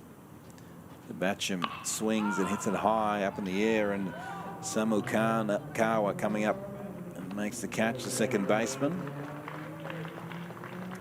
Awkward time of the day as well. That sun sort of just setting in the west, which is the first base side as well, but popped up and Samu Kawa makes the catch. Makes it look pretty straightforward.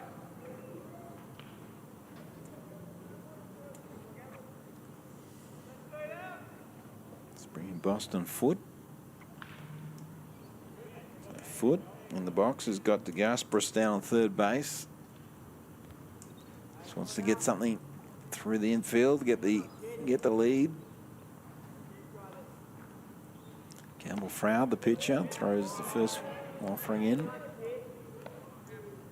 Missing 1-0 count, 2 down.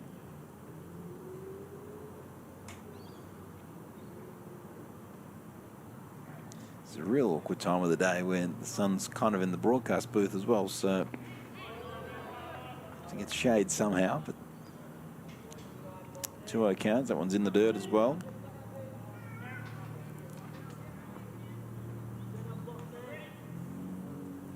Carlos Salas behind the dish for the Stone Crabs. A good job today, the pitch from Froud, and that one's right down the Broadway. 2-1.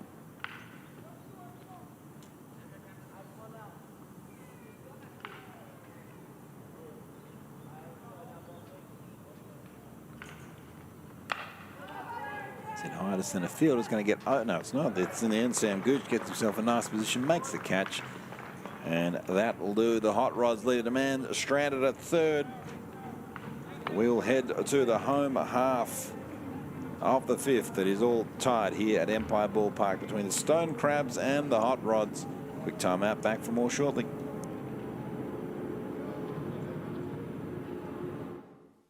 Hey everyone, Kurt Ainsworth from Marucci here. We are honored to support the MVP, Golden Arm, and Hitting Award for the Perth Showcase in January. I have great memories from my time in Australia while playing in the 2000 Olympics in Sydney. The fans were great, and I know you'll represent the game well. We look forward to watching your games on live stream. So play the game with heart, leave it all on the field, and always remember to honor the game.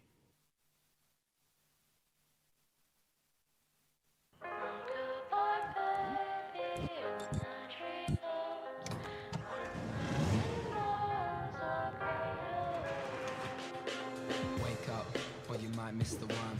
Night call, early bird gets the burn. Treetops, where the wind blows by. Rooftops, home for the night. Shut eye, but your dreams don't sleep. Don't stop when your dreams ain't sweet. Break free from the 5-day week. Rockabye, rock a baby.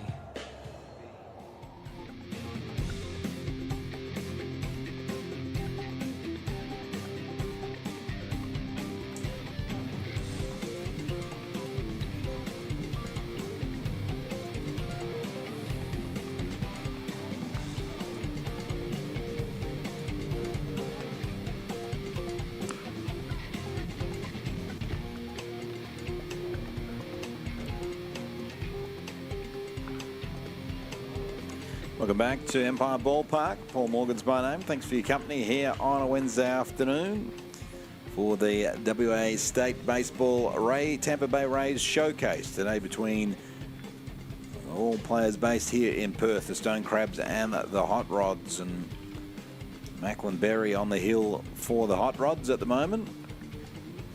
Stone Crabs have a bat in hand, and leading things off for the Stone Crabs will be George Calverley. It'll be George Calverley, Daniel Papiccio, and Kyan Bertolini.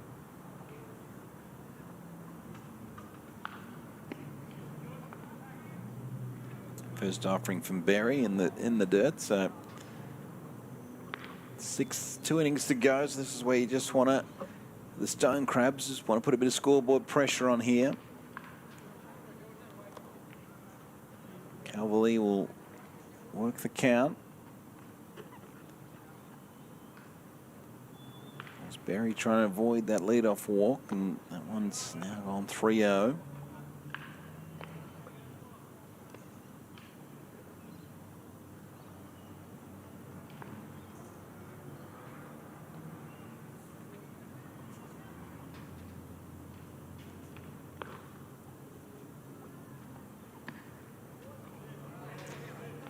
Outside, so the lead-off walks, the Stone Crabs' advantage sways their way.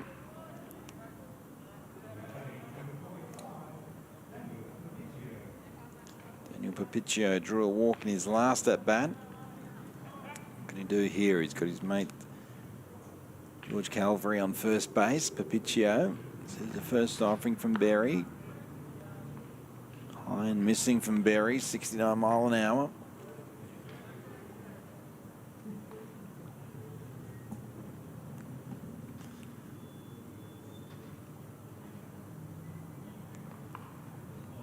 Offering is in for a strike. So Macklin Berry back with a strike. It's Papiccio.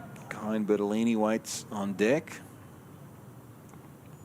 Calvary on first. The pitch again, and that one's inside missing. 2-1 count.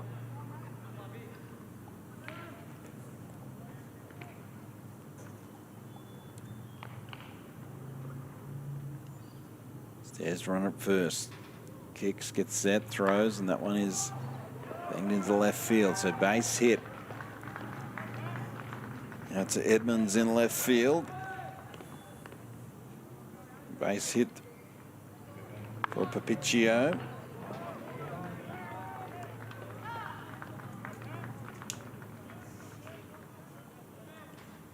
Bring up Kine Bertolini, but it looks like it's going to be a pitching change for the Hot Rods.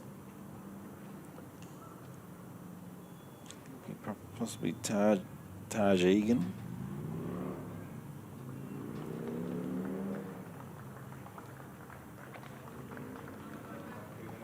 That will do Macklin Berry.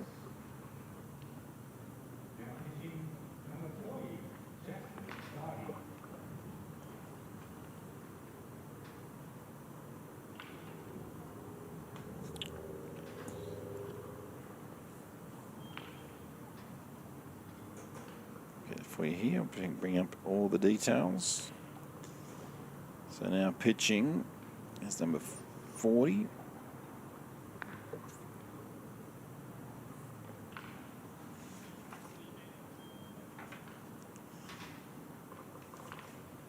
Which is Jackson Starvey.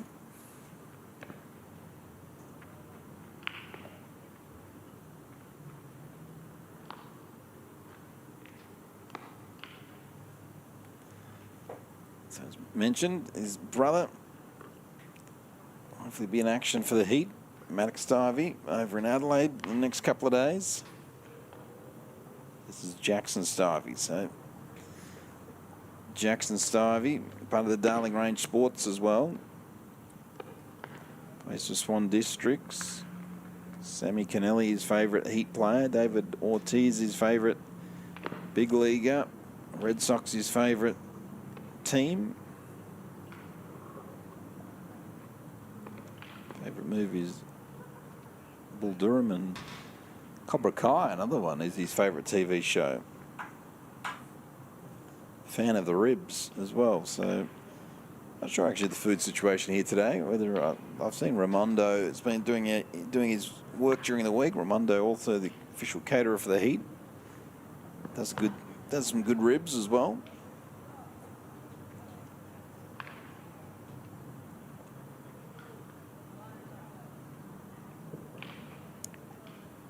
Jackson Starvey will outside of baseball, he's into mechanics in the AFL.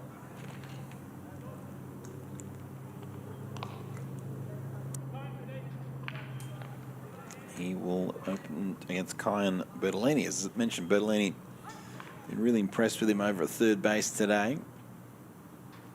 So Starvey pitches. One's wild and into the backstop and advances the runners, 77 miles an hour.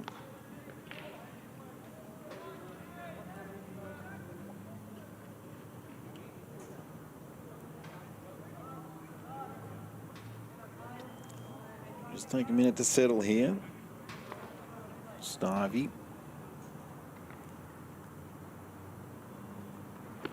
That's a better location for him. 76 miles an hour. Jackson Stivey. Bertolini Samukawa waits on deck. Foul down third base side. 1 ball, 2 strikes.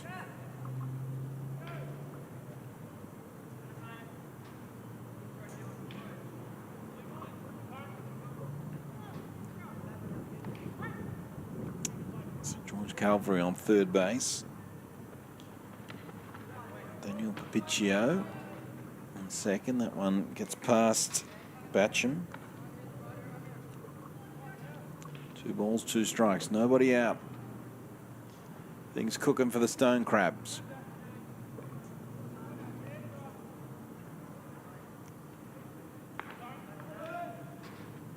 Stivey once more. Kicks, delivers, and gets a piece of that. Sends it high to centre field. The catch should be made. It is. Tagging up from third and coming home to score. No, he's not. He's not going to get there in time. So, in the end, he's out.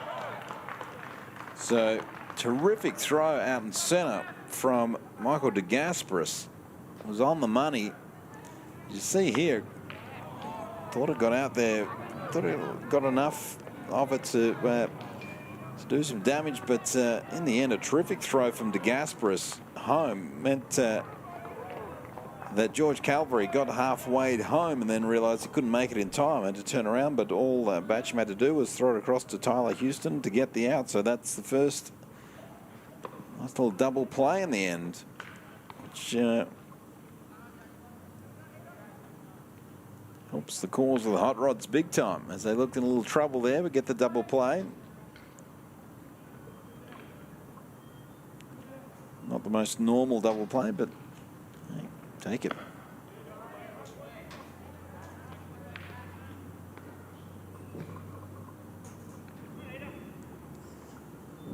So Edisamu Kawa up for the Stone Crabs. Still if he can get one through the infield, will give Papicchio a chance of scoring from second. Stivey hit 76 miles an hour on that last pitch.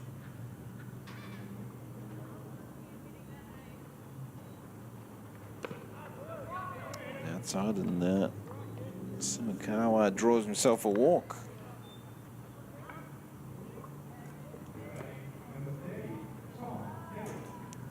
Tom Hebbick up now. Tom Hebbick, and then back to the top liner for Carlos Salas. Hebbick has some first and second. Jackson Stivey's your pitcher.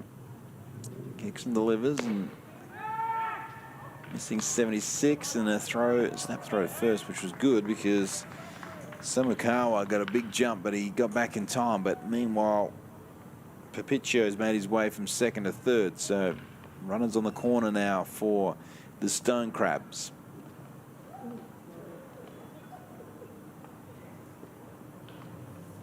Batcham comes out to give infield the signs as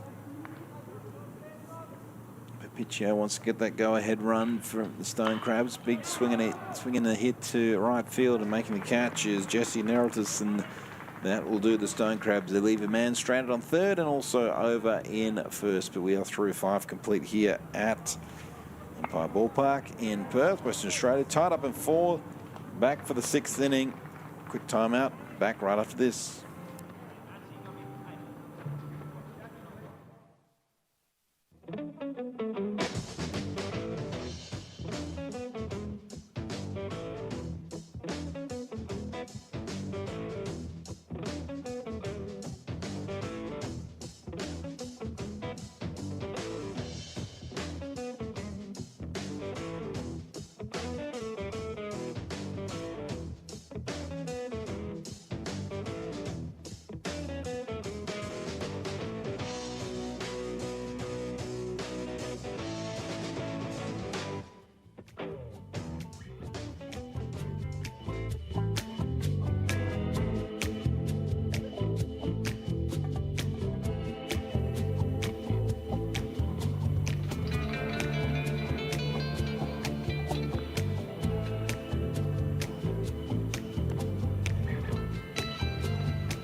Welcome back to Empire Ballpark here in the West. Great game of baseball going on here between the WA teams of the Hot Rods and the Stone Crabs. Pitcher Aiden Branch on the mound for the Stone Crabs. Is Aiden on your shot there? Great shot of Aiden. There's go about his business. There's to Tyler Houston. Goes for the Melville Braves. Does Aiden. That one's hit high and deep to left field. Going back to left field and making the play is Tom Hebick. Sounded good off the bat from Tyler Houston.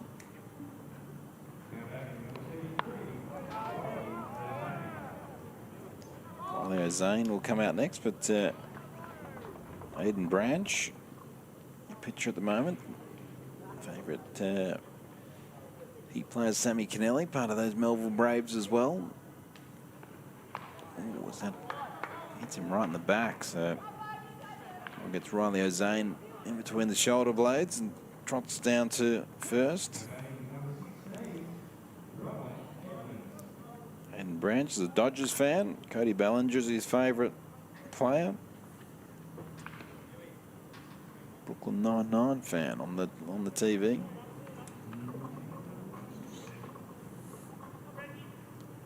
Rowan Edmonds in. That one gets away from Salas and down to second goes O'Zane.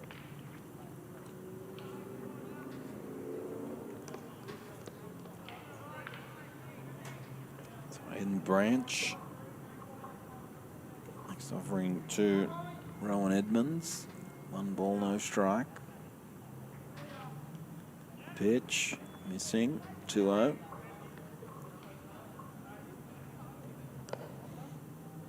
It's a nightcap game coming up between the Montgomery Biscuits and the Durham Bulls.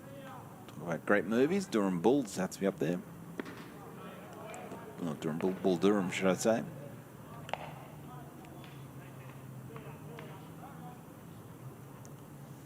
Shot there, Riley O'Zane. That one's going to get down. That's going to do some damage. O'Zane is going to hold at third. Nice base hit for Edmonds. Terrific base hit out to centre. So now the Hot Rods have the opportunity to put some scoreboard pressure on as Jesse Nereltis comes out to bat now. Runners on the corner, 1 down. Branch will be hoping for the double play ball to get him out of it.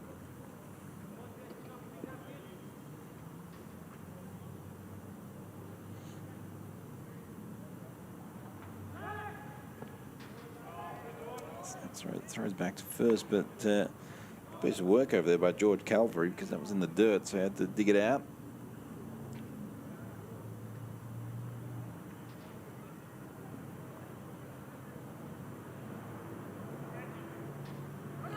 Runner goes from first. The throw from Salas is not going to happen in the end. Decides to put it in the pocket. So Edmonds goes to second. Ozane's on third. Nereltis is on batting and watches that one in for a strike. So 1-1 count now. So it's 7 o'clock nightcap as well. Just stick around and join us for that. Simon Icelands will be in the booth as well. Should be good. Should be a good time.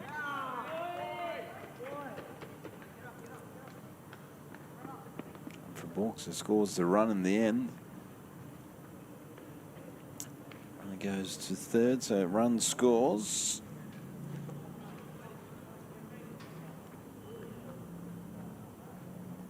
Zane come home to score, so you score 5-4. Bork.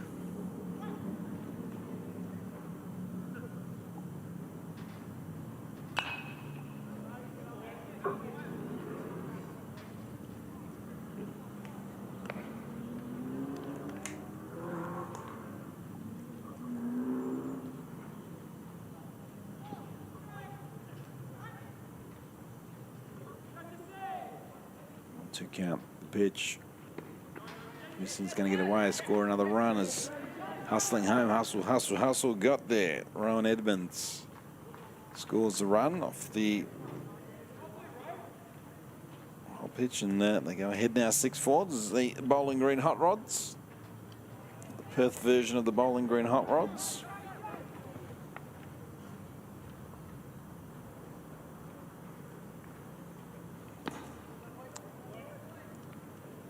Swing and a miss, and down on strikes goes Jesse Heraldus, and back to the top of the lineup for Dawson George.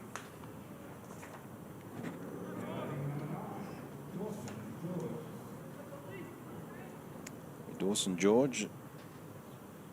Michael DeGasperis waits behind him. Dawson George had, as mentioned, the first at bat of the game, had a nice triple to the left field corner. He's going to go straight to third base, but Bertolini's have been pumping him up all game. Just makes the error there at third.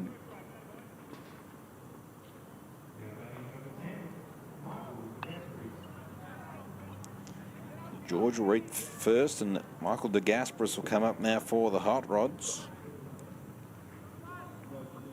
Aiden Branch continues to pitch for the Stone Crabs.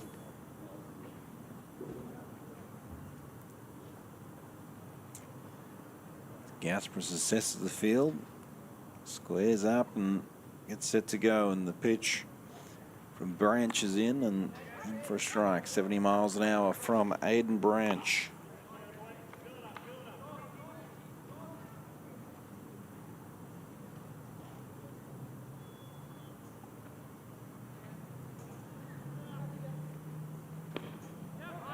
Branch gets away from Salas, and George heads down second.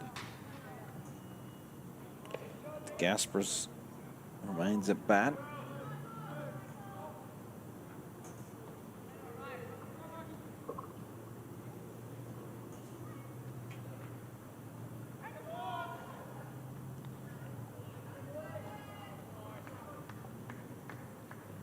History repeats itself for the Hot Rods, for the Stone Crab, should I say. Walk advances him to third. Coach is going to come out and have a chat to Aiden Branch. So coming up this weekend, we got action again 7 o'clock tonight, then tomorrow 4 o'clock game as well, and a 7 o'clock game also here at the ballpark, and then on Friday night 2 more games, a 4 o'clock and a 7 as well, to conclude the Rays Showcase. Friday will be I'll play all these for points, then Friday will be for the overall champion of the 4 teams as well, which will be a great spectacle for Friday night. So if you're in Perth and you've got nothing to do on Friday night, or you want to come and check out some young up-and-coming baseballers, come out to Empire Ballparks for the 4 o'clock and the 7 o'clock game here on Friday. Of course, you can still come out for 7 o'clock tonight, and also come out tomorrow 4 and 7 as well. As the pitcher's in, big swing by DeGasperis.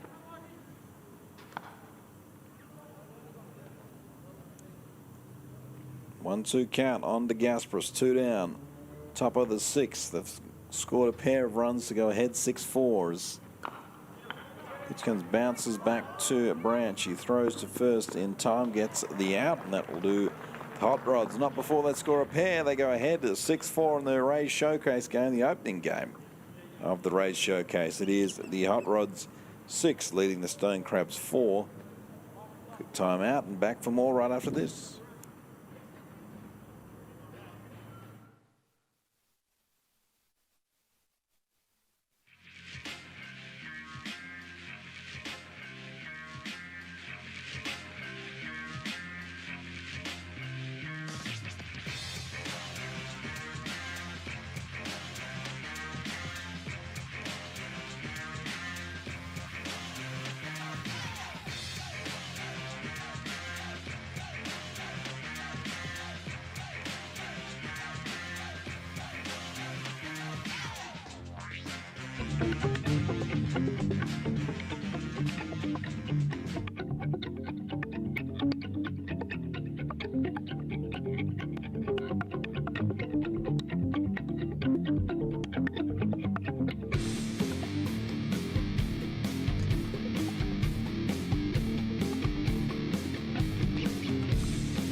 back to Empire Ballpark. Jackson Stivey remains on the mound for the Stone Crabs. Hot Rods, should I say. That's the Stone Crabs. Carlos Salas are back to the top of the lineup. So it'll be Salas, Gooch and Hewitt for the Stone Crabs, who trail now 6-4. Need to find themselves some runs here in the bottom of the 6th. Stivey with the first pitch is in for a strike. 75 miles an hour from Jackson Stivey.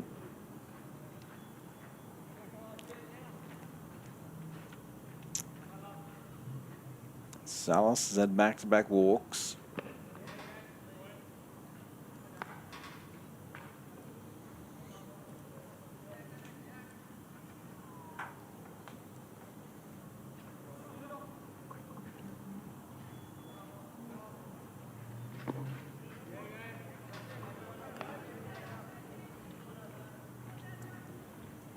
Trying to draw himself another walk here, Carlos Salas, as that one's missing in the dirt. 2-1.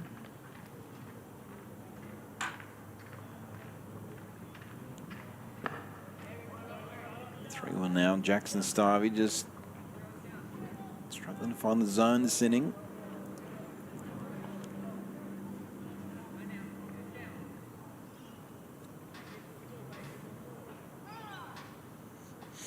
Salas calls for time.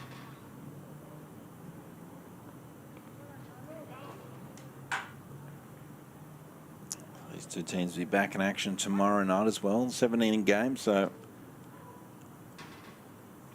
running out of time in this one. Is big swing from Carlos Salas and good pitch from Stivey. 75 mile an hour beat him. Count goes full now because the guy's back in action tomorrow. So stay tuned for more action. They'll go head to head against the Heat tomorrow night, I believe, as that one is for the third time today. Carlos Salas walks.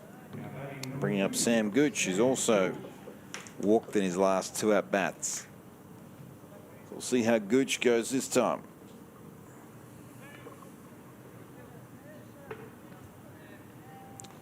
Jai Hewitt waits on deck. Stivey, pitcher.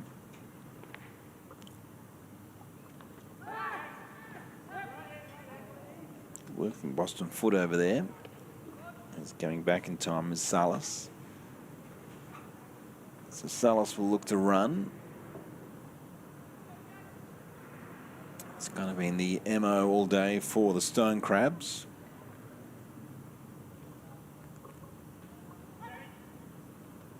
Stivey set once more.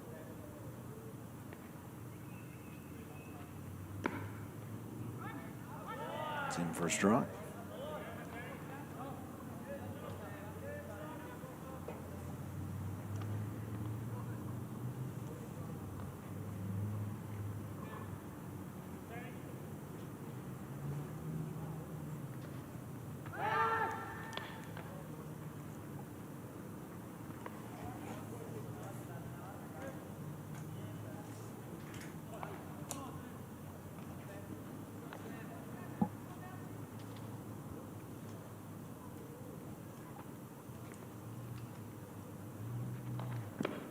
Time missing. Guy Belair's wandered in the booth. Look at Guy Belair onto the broadcast.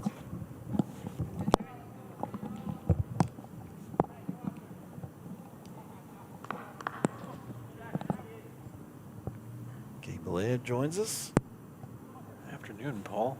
Good afternoon, Guy. You'll be, of course, involved in the next game as well downfield, but good to get your take on what's going on at the moment as carrying to second base is Carlos Salas. So, Guy, many people have asked along the broadcast kind of why are people wearing minor league uniforms? Why are you've been involved with kids at this level, as taking his at-bat from Sam Gooch? Well, the fantastic part about this is when I was sent the email and I saw the team list, it's every one of the Rays affiliates. Yes, indeed, as Gooch hits that one to left field. Making the catch is Rowan Edmonds. So these kids, Guy, typically around 15 years of age. As mentioned, you've sort of been involved in coaching kids at this age and level. What are your thoughts on the showcase and what they're doing at the moment? Well, I mean, the biggest part of the showcase right now is obviously the loss of the kind of the national youth tournaments this year. So it gives these kids an opportunity to play some additional games, play against that age level that they would be in. Unfortunately, they lose the ability to play against the other states right now because of where we find ourselves. But it allows an opportunity for them to be coached by some different coaches that they wouldn't normally get, or that they would for the state teams, and get a chance to play with peers from other clubs across the state, and different opportunities. For some, it's an opportunity to continue to shine and showcase skills, and others, it's a great learning opportunity. Jai Hewitt gets one up on the head, on the helmet, by the look of it. Hewitt's all right as he trots down to first base. I've seen Carlos Salas come out of the game. Riley Hall's gone in to run for him.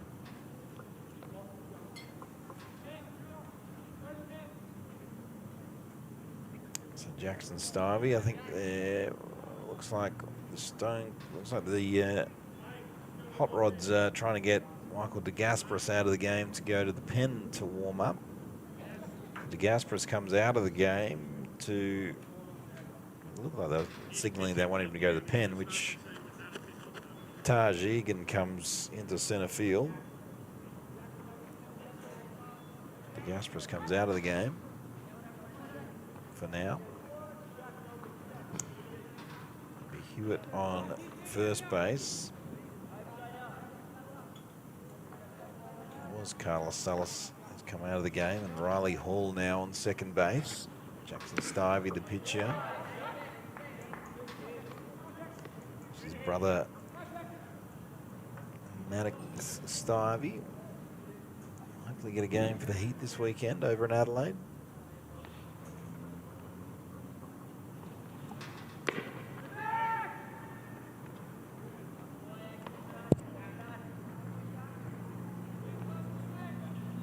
As mentioned, the guys, so this was because of the absence of the national championship. That's why they're in the Rays. It's Tampa Bay Rays Showcase. So Tampa Bay Rays have an affiliation with the Perth Heat, the Australian Baseball League team who play at this venue. Send prospects down to the Heat to play in the ABL Winter Ball League, and jumped on board with the opportunity to be part of the sponsorship for this as well. And the teams have been branded, of course, the Montgomery Biscuits and the Durham Bulls, who we'll see later tonight, and the Charlotte Stone Crabs. Are no longer an affiliate of the Rays, but were last year, and also the Bowling Green Hot Rod. So most of the affiliates from the Tampa Bay Rays who come to the Perth Heat, the majority would be playing for the Bowling Green Hot Rods. Hot Rods or biscuits as well, would be my... Yeah. The occasional biscuit. Should have had a couple of Port Charlotte Stone Crabs. I think that one. Did you say Charlotte Stone Crabs or the Port Charlotte? Well, Port Charlotte, but Port Charlotte Stone Crabs, but they're no longer affiliate of. That's a shame. The Rays. The Rays actually built that whole facility down there, and that became the actual spring training home as well. The sign that is drawing a walk is Jack Angeloff. Bring up George Calvary, so base is loaded now for the Stone Crabs, but had a little. People went down to that facility, Guy, to grab themselves some memorabilia. As coming out of the game will be Jackson Stivey with the bases loaded. I believe the Gasparis will come in. He's going to stick with Stivey. Might stick with him a little bit longer. Obviously, Stivey and DeGasperis, both Swan Districts Baseball Club members. He worked for the old Tampa Bay Rays for a minute. Geezer. I enjoyed a few years within the Rays organization. I was there. They had just moved to spring training from Tampa down to Port Charlotte when they built that facility, and that was the first year that the Rays actually requested to have the first weekend in Tampa, because normally the players had already spent the 3 weeks of spring training in Tampa and were tired of being in town, so they always requested to travel the road that opening week. But when they moved down to Port Charlotte, the players decided they wanted to actually spend some time in Tampa. So, a little fun fact there for you. Yeah, fun fact indeed. Jake Angel off at bat. Yeah, so all these guys playing at the moment are players who would have been selected or considered for selection for the West Australian State Under-16s team. Because of the absence of the national tournament this year due to travel restrictions and border restrictions and quarantining, etc., that the national championships got scrapped, and the showcase replaced it. Gets away and run or score. Loaded bases walk from Jackson Stivey, scores a run. And if Riley Hall come home to score, bases remain loaded, and the 6-5 ball game. Coming into bat now is Daniel Papiccio, but we will have a pitching change.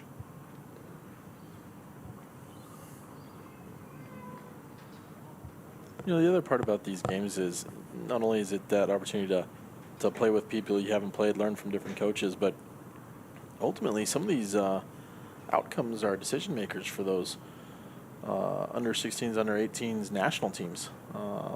And if the travel restrictions are lifted, you have some of those. I think there's I forget which tournament, but there's one in Mexico.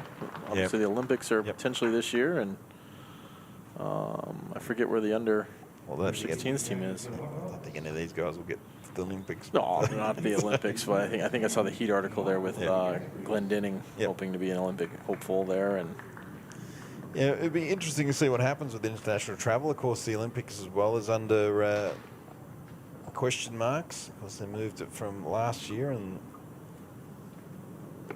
they're not totally sold on the fact that it's going to happen this year, but I assume everyone in Tokyo would want it to happen, as the Gasparis, as mentioned, coming to the game to pitch, come out of centre field, got a little warm up in the pen, and more so warm up in the dugout, and is out to pitch. Yeah, the Olympics has a question mark because Major League Baseball is going to go full steam ahead. But what do you make of Liam Hendricks going down to the south side of Chicago instead of your Cubbies? Well, you know, obviously I never cheer for anyone on the south side, but you know, Chicago's a great town. The White Sox are certainly a team that has been building. I think I've heard of them building for the future for like the last 5 or 6 years, but last year it seemed to really come to fruition, and in terms of Liam, it's probably a good time, and he certainly made the most of it to capitalize on what should be a very, very good White Sox team in the AL Central and compete in the American League. And certainly the last 2 seasons that he's had as probably the best reliever in Major League Baseball the last 2 years, able to capitalize on that and take his talents down to Chi-Town. I think he'll enjoy it tremendously. And Liam is one of those that has always been a great player, always been one that gives back to the fans, willing to give the time to sit down and have a conversation with you. And his first offering is head high. It's going to tie the ball game because it's got away from Beecham, and coming home to score is Jai Hewitt. So that has tied the ball game here. 6-6 on the wild pitch.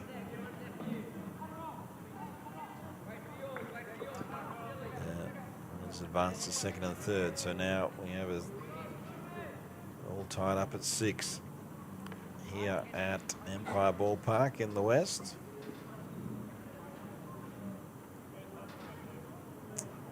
Daniel Papiccio remains the batter, and the pitch offering from DeGasperis, that's good, but Papiccio is just going to get a little one that's going to go foul in the end.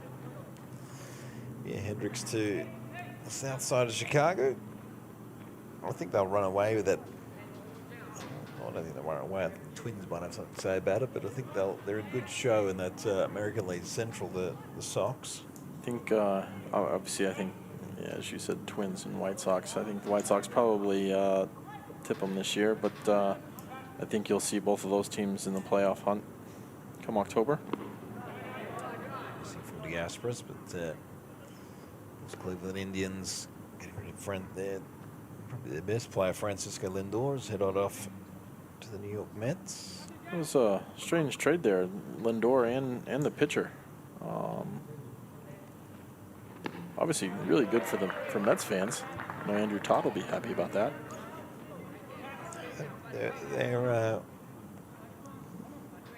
They're putting together an okay team, the Mets too, but they've got that. So I guess in some ways, down on strikes goes Perpetuo. Because in some ways, it's sort of when you share a city with the New York Yankees, it's just something happens there. It's I don't know, New York, a bit like the Knicks. They can't seem to get things going in the hoops. And I thought it was interesting, and with the Kyle Bertolini into bat for the Stone Crabs. With the trade happening, I actually read some news on the Mets, and obviously they had that GM Van Wagenen that was a former agent.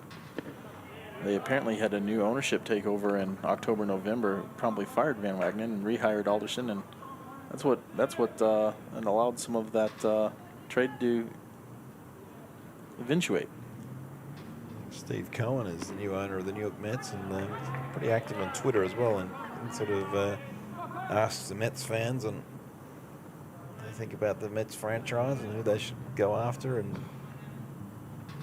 it's a very deep pocket, so it's always kind of interesting when that new owner comes in with the deep pockets. Obviously, my team, when Tom Ricketts came in, he was very willing to spend in order to bring that World Series, and then has somewhat since tightened that budget and reeled things in. And, the Cubs traded away what may have been the best pitcher last year, certainly the second best by Cy Young ballots, and traded him off to San Diego. Yeah, Chris Bryant could be on the move as well if you read the tea leaves. So that one, I've heard those rumors for a couple of years, and I'm a fan of Chris Bryant, but I also look at it as you might want to get something in return for him. That one's hit to third base. Houston throws across the diamond to Houston to Boston. So Tyler Houston to Boston foot in time, and that will do us. We're back to a tied ball game, though, heading off to the last inning. The top of the seventh coming up shortly. Quick timeout from us. Back for more in a minute.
Welcome back to Empire Ballpark here in Perth, Western Australia. It is the WA Rays showcase between the Stone Crabs and the Hot Rods. I think we'll only be playing top half of the inning. This is Nick Davis on the mound. Davis just goes to school down the road at Leeming Senior High School, plays for the Braves. Yankees fan. Sammy Kennelly's his favourite Heat player.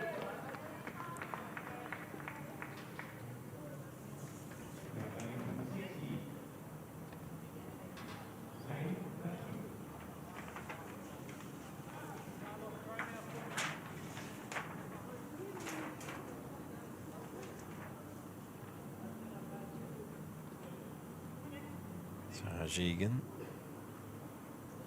After that goes to first, and he's obtained Meacham as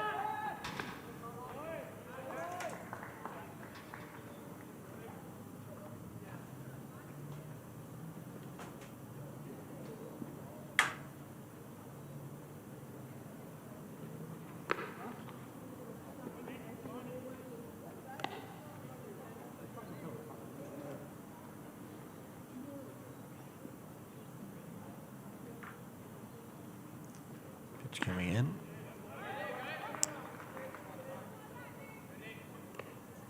Davis on the hill.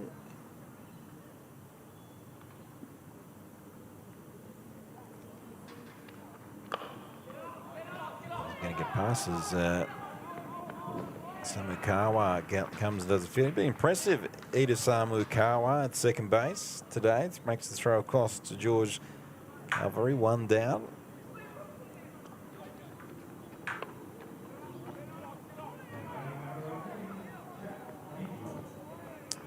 This will be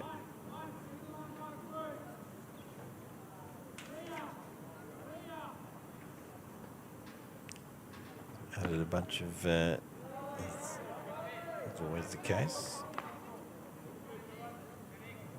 Jack Angel comes in for an at-bat.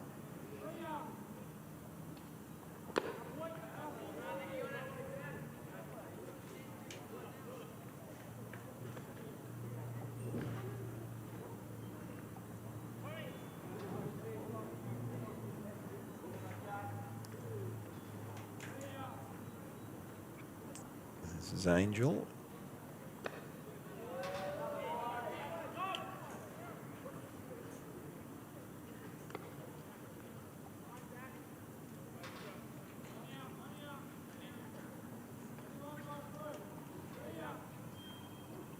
Top seven, one down. I believe we're only playing the top half of the inning. Giebelev, that's what we got told. So that was the information passed along. I suppose they're trying to keep somewhat of time for all of these games.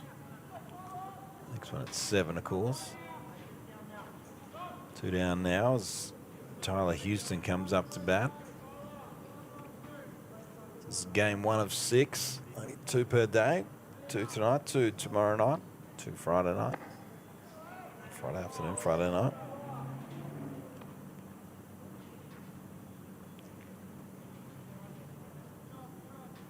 Of course, ABL action returns tomorrow night as well.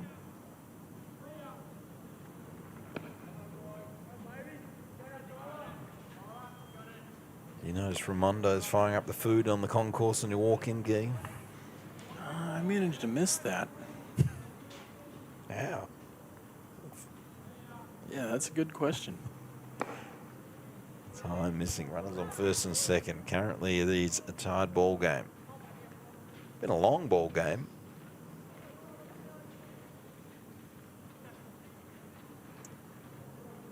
Scoreboard's changed rapidly. The scoreboard on your screen is correct 6-6, but the scoreboard out in centre field has changed to 12-6 now, 13-6 now. So they've just got to make their way back to 6-6. So runs scoring freely on the scoreboard out there.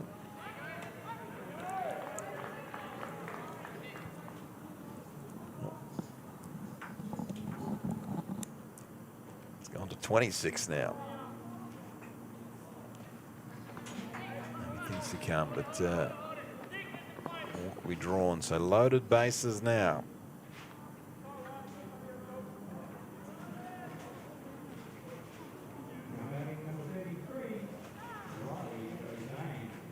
There we are, 20-6 the score. Got Gee's gone in next door. Got Lockie and a few others just fixing the scoreboard now, but it's not the score, but a few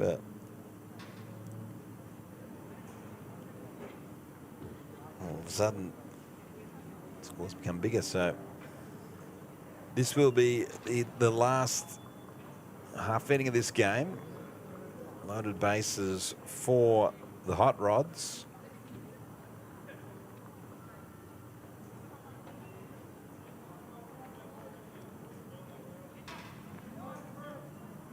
Ground ball turn 2 is what the call is. Nick Davis on the hill. Davis's first pitch into Riley Ozan is in for a strike. Scoreboard for those playing at home. Scoreboard's back to 6-6. Lockie Dale, the hero of the hour.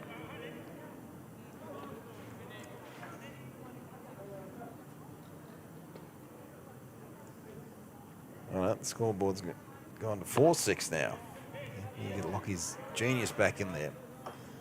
Meanwhile, back at the baseball. So, a runner on every base. There we are with 6-6. We're back. That one's hit the third base. Throw's going to come home, get the one out, throw up at the first base line. First base umpire's going to say he's off the bag, but they prevent the run. So the ball game remains tied. A bit of heads up from Bertolini there. Good throw, and Salas just off the bag. It was George Calvary at first.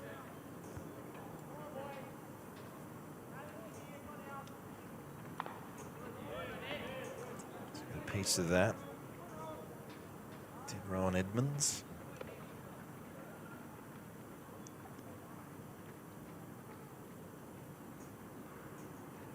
Edmonds part of Swan Districts.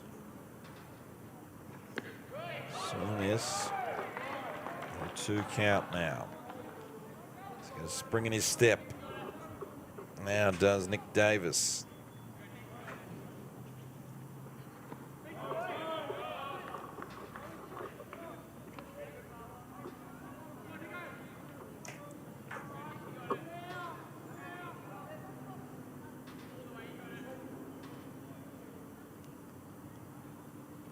Comes in, big swing, listen, down on strikes he goes. I believe that will be the ball game.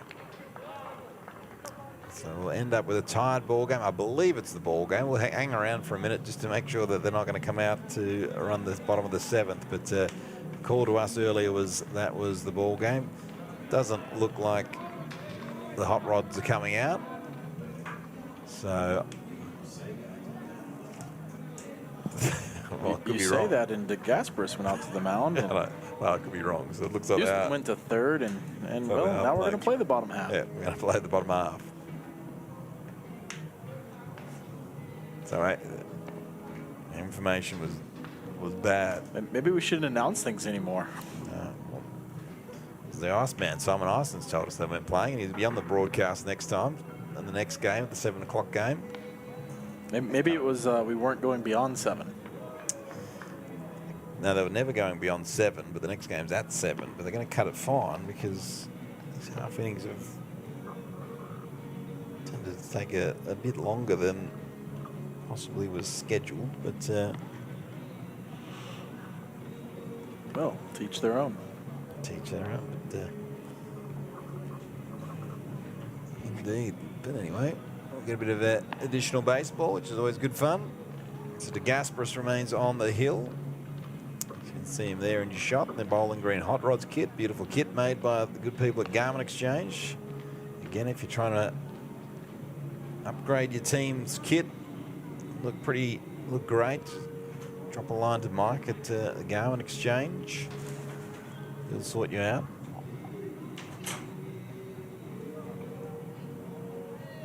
So bottom of the 7th. Can they walk it off?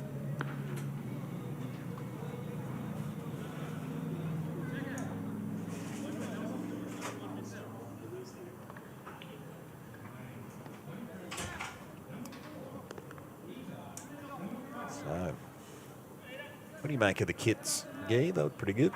They look really good. Oh, they look fantastic.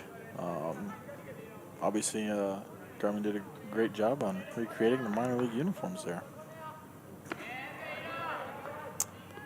The first pitch from the Gasparis to Isamu Kawa.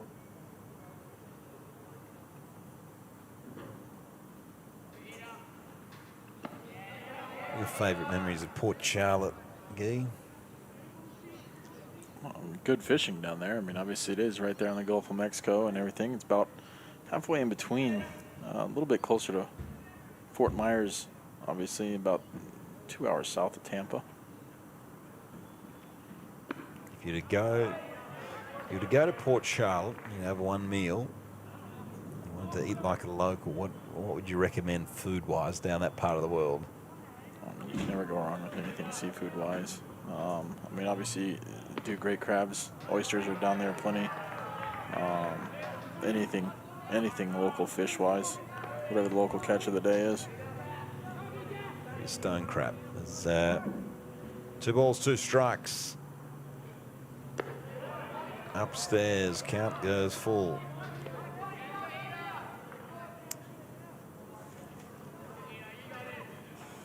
Isamu Kawa at bat against the Gasparis. The pitch from the Gasparis, and that is just missing. I don't think the crowd liked it. Have to take a look at that on the replay, but heads down to first. Good eyes there. Watched it all the way in. I mean, if memory serves me right, I'm pretty sure we would always go out fishing for the redfish, or sometimes known as red drum, but have to make sure they're of, legal size. Great break. Indeed, so he's got plenty of wheels, and just have a feeling that it might, in the end of the day, might be Samakawa who crosses the bags here. You see there, he's got the wheels. Fantastic break. Had him about halfway to the base before the pitch was thrown and beat it by 2 or 3 steps. So now Guy Belair, if Tom Hebick gets something through the infield, I reckon they might walk this one off. Runner on second, nobody out. Ideally looking for something to be able to hit to that right side of the infield or elevate in order to move the runner over.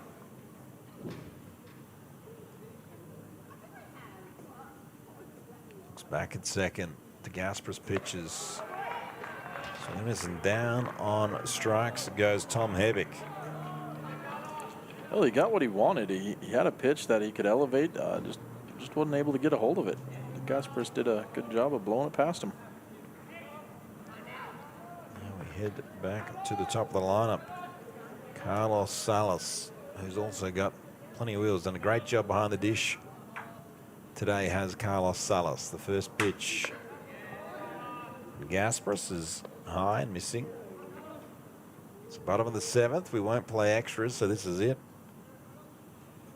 Well, Salas's wheels, I wouldn't be surprised to see a bunt. I'm looking at Houston playing back.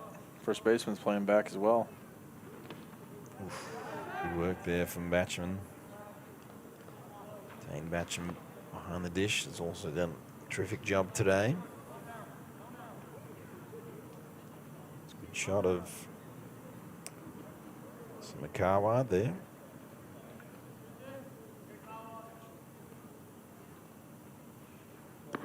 Oof. Big swing from Salas. Certainly not getting cheated at the plate. No.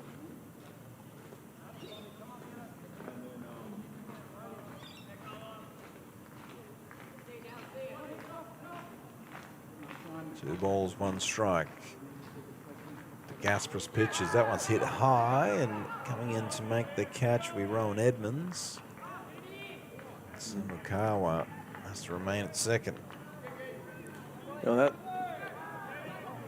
doesn't underscore the statement, but it's a big thing to be playing team baseball. You're in a tie ball game. You're looking for that chance to win. You got that runner over to second with nobody out, but a strikeout, and then, you know, again, Carlos should have been looking for something to that rider. He did get something to elevate, but not deep enough to the left fielder. Sam Gooch. Other opportunities. 2 down.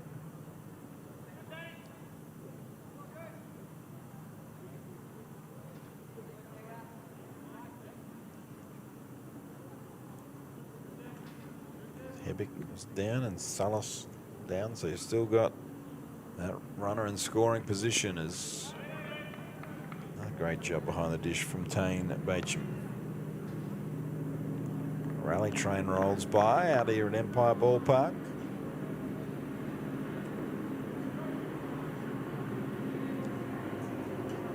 There is a train. Can he get himself? Sam Gooch, a big rally train walk-off. Gasparis stares back at second. Big deep breath. Kicks, delivers.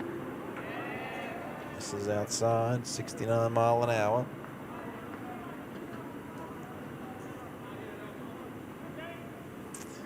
So probably at the time that lights probably need to be aglow, but they're not. He draws a walk, so I think they probably would have wanted to wait to the next game to turn the lights on, but they might have to advance the decision.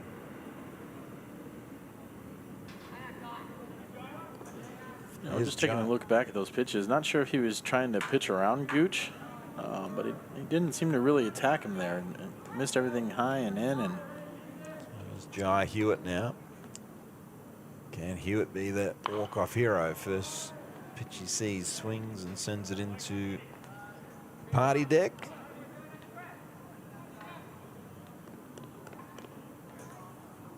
Jai's never been shy about being aggressive on those first pitches, so if he sees something he likes, he's certainly going to go after it.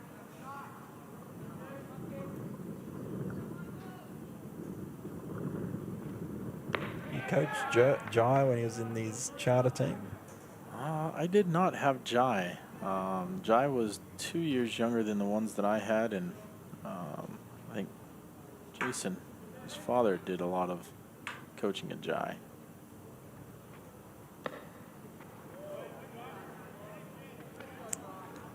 Watches that one inside.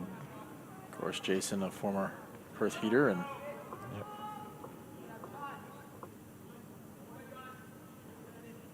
WA baseball star.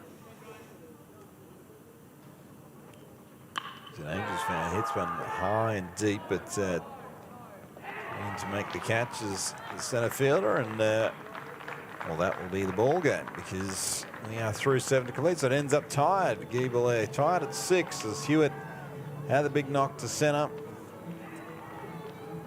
But in the end, Riley Hall made the catch in center field, and that will do the ball game. So it's the Hot Rods and the Stone Crabs play a 6-all draw.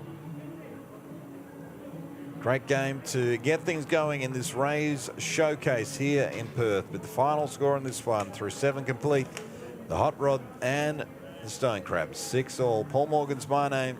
Guy Belair next to me has joined me for the back half of the game. I'll be back with Simon Isons at 7 o'clock, or close enough to 7 o'clock. The same link to watch this one, but appreciate your company. We'll take a quick dinner break and be back for the 7 o'clock game shortly.